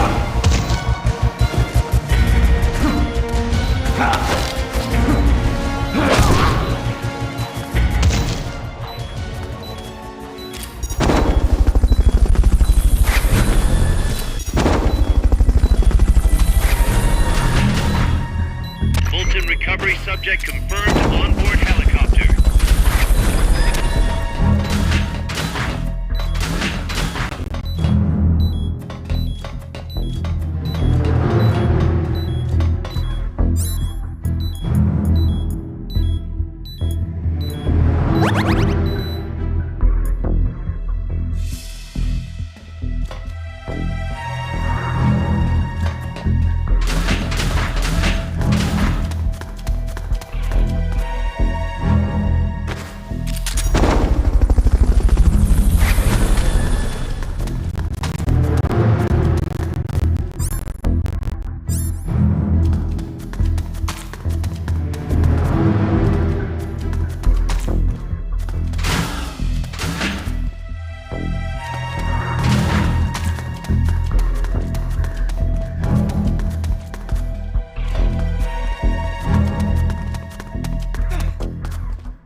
Wait. Something here.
Snake, Yeah. it's good to hear your voice again. Sorry. Hey, you okay? Yeah. My lungs taste like charcoal. No smoking for you for a while, huh? I'll be fine. I better get moving. Nice work. What's the situation with you? Everyone okay? Yeah, but there's a slight problem. I can't get a hold of Paz. Paz? I thought the professor was looking after her. So did I. Here's the deal. I started thinking, and I sent someone over to the school the professor mentioned. And the school doesn't exist. No, it exists, but Paz has been a no-show. The person at the school said neither the professor nor Paz had been seen there in quite some time. Coleman knew about us. We've been marked by the CIA. The KGB and Paz brought us into all this. Coleman must know about them too. You think Coleman's got them? No. Remember, Galvez isn't some pencil pusher. Yeah, the KGB will have eyes on Coleman night and day too, which could mean they knew what the CIA would try to do and are just staying out of sight. Let's hope so. See what you can get out of the KGB, Kaz. better get moving. Snake, we haven't detected any signs that Peace Walker's been activated, at least from above ground. It's still in the hangar you were in earlier. This time, it's really our last chance. Destroy that AI. On my way.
Bad news. The boss has fallen into enemy hands. I'm sure he'll find a way to escape. Actually, I'm more worried about his gear. He's gonna have a tough time without it. That's where you come in. I need you to sneak in through the mine's underground passage and recover all of the boss's equipment. I know you'd like to rescue him yourself, but have faith. This will be more than enough. I'll be watching you. Good luck.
Gather up all the boss's equipment, and hurry! We gotta get to him ASAP.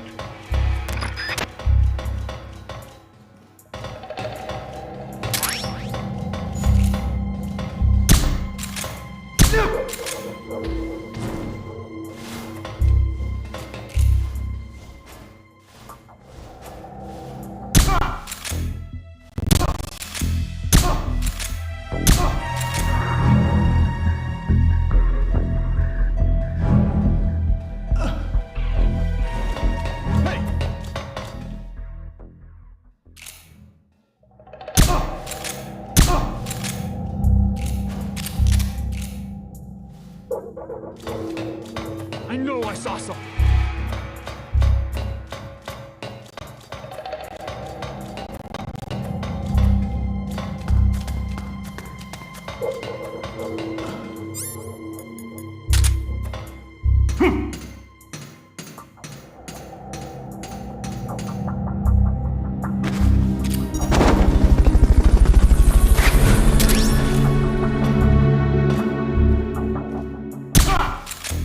Fulton recovery helicopter is complete. What the? Reed!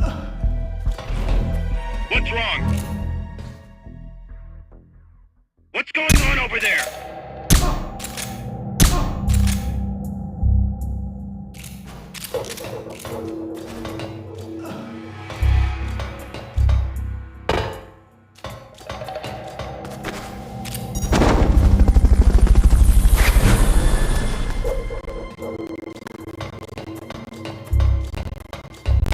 recovery subject confirmed onboard helicopter.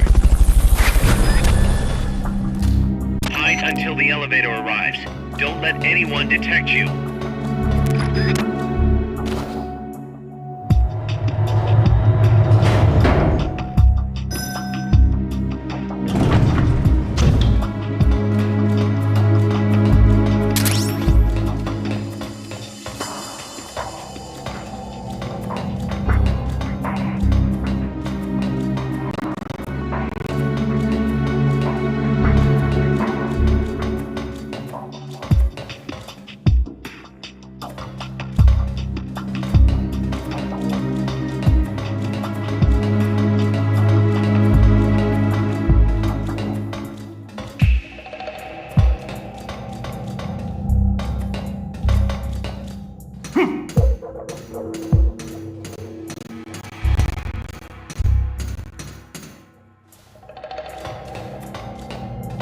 More of the boss's equipment is still out there.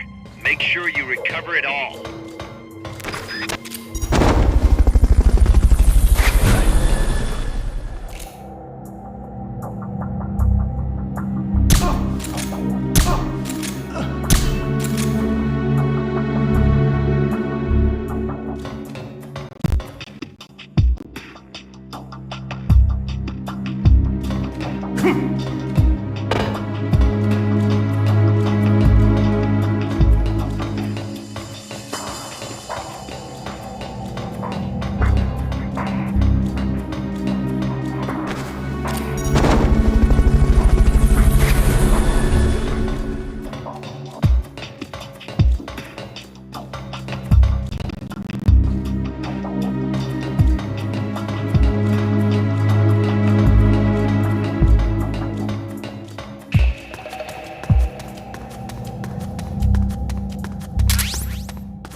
Okay, you're done with that area. Head for the goal.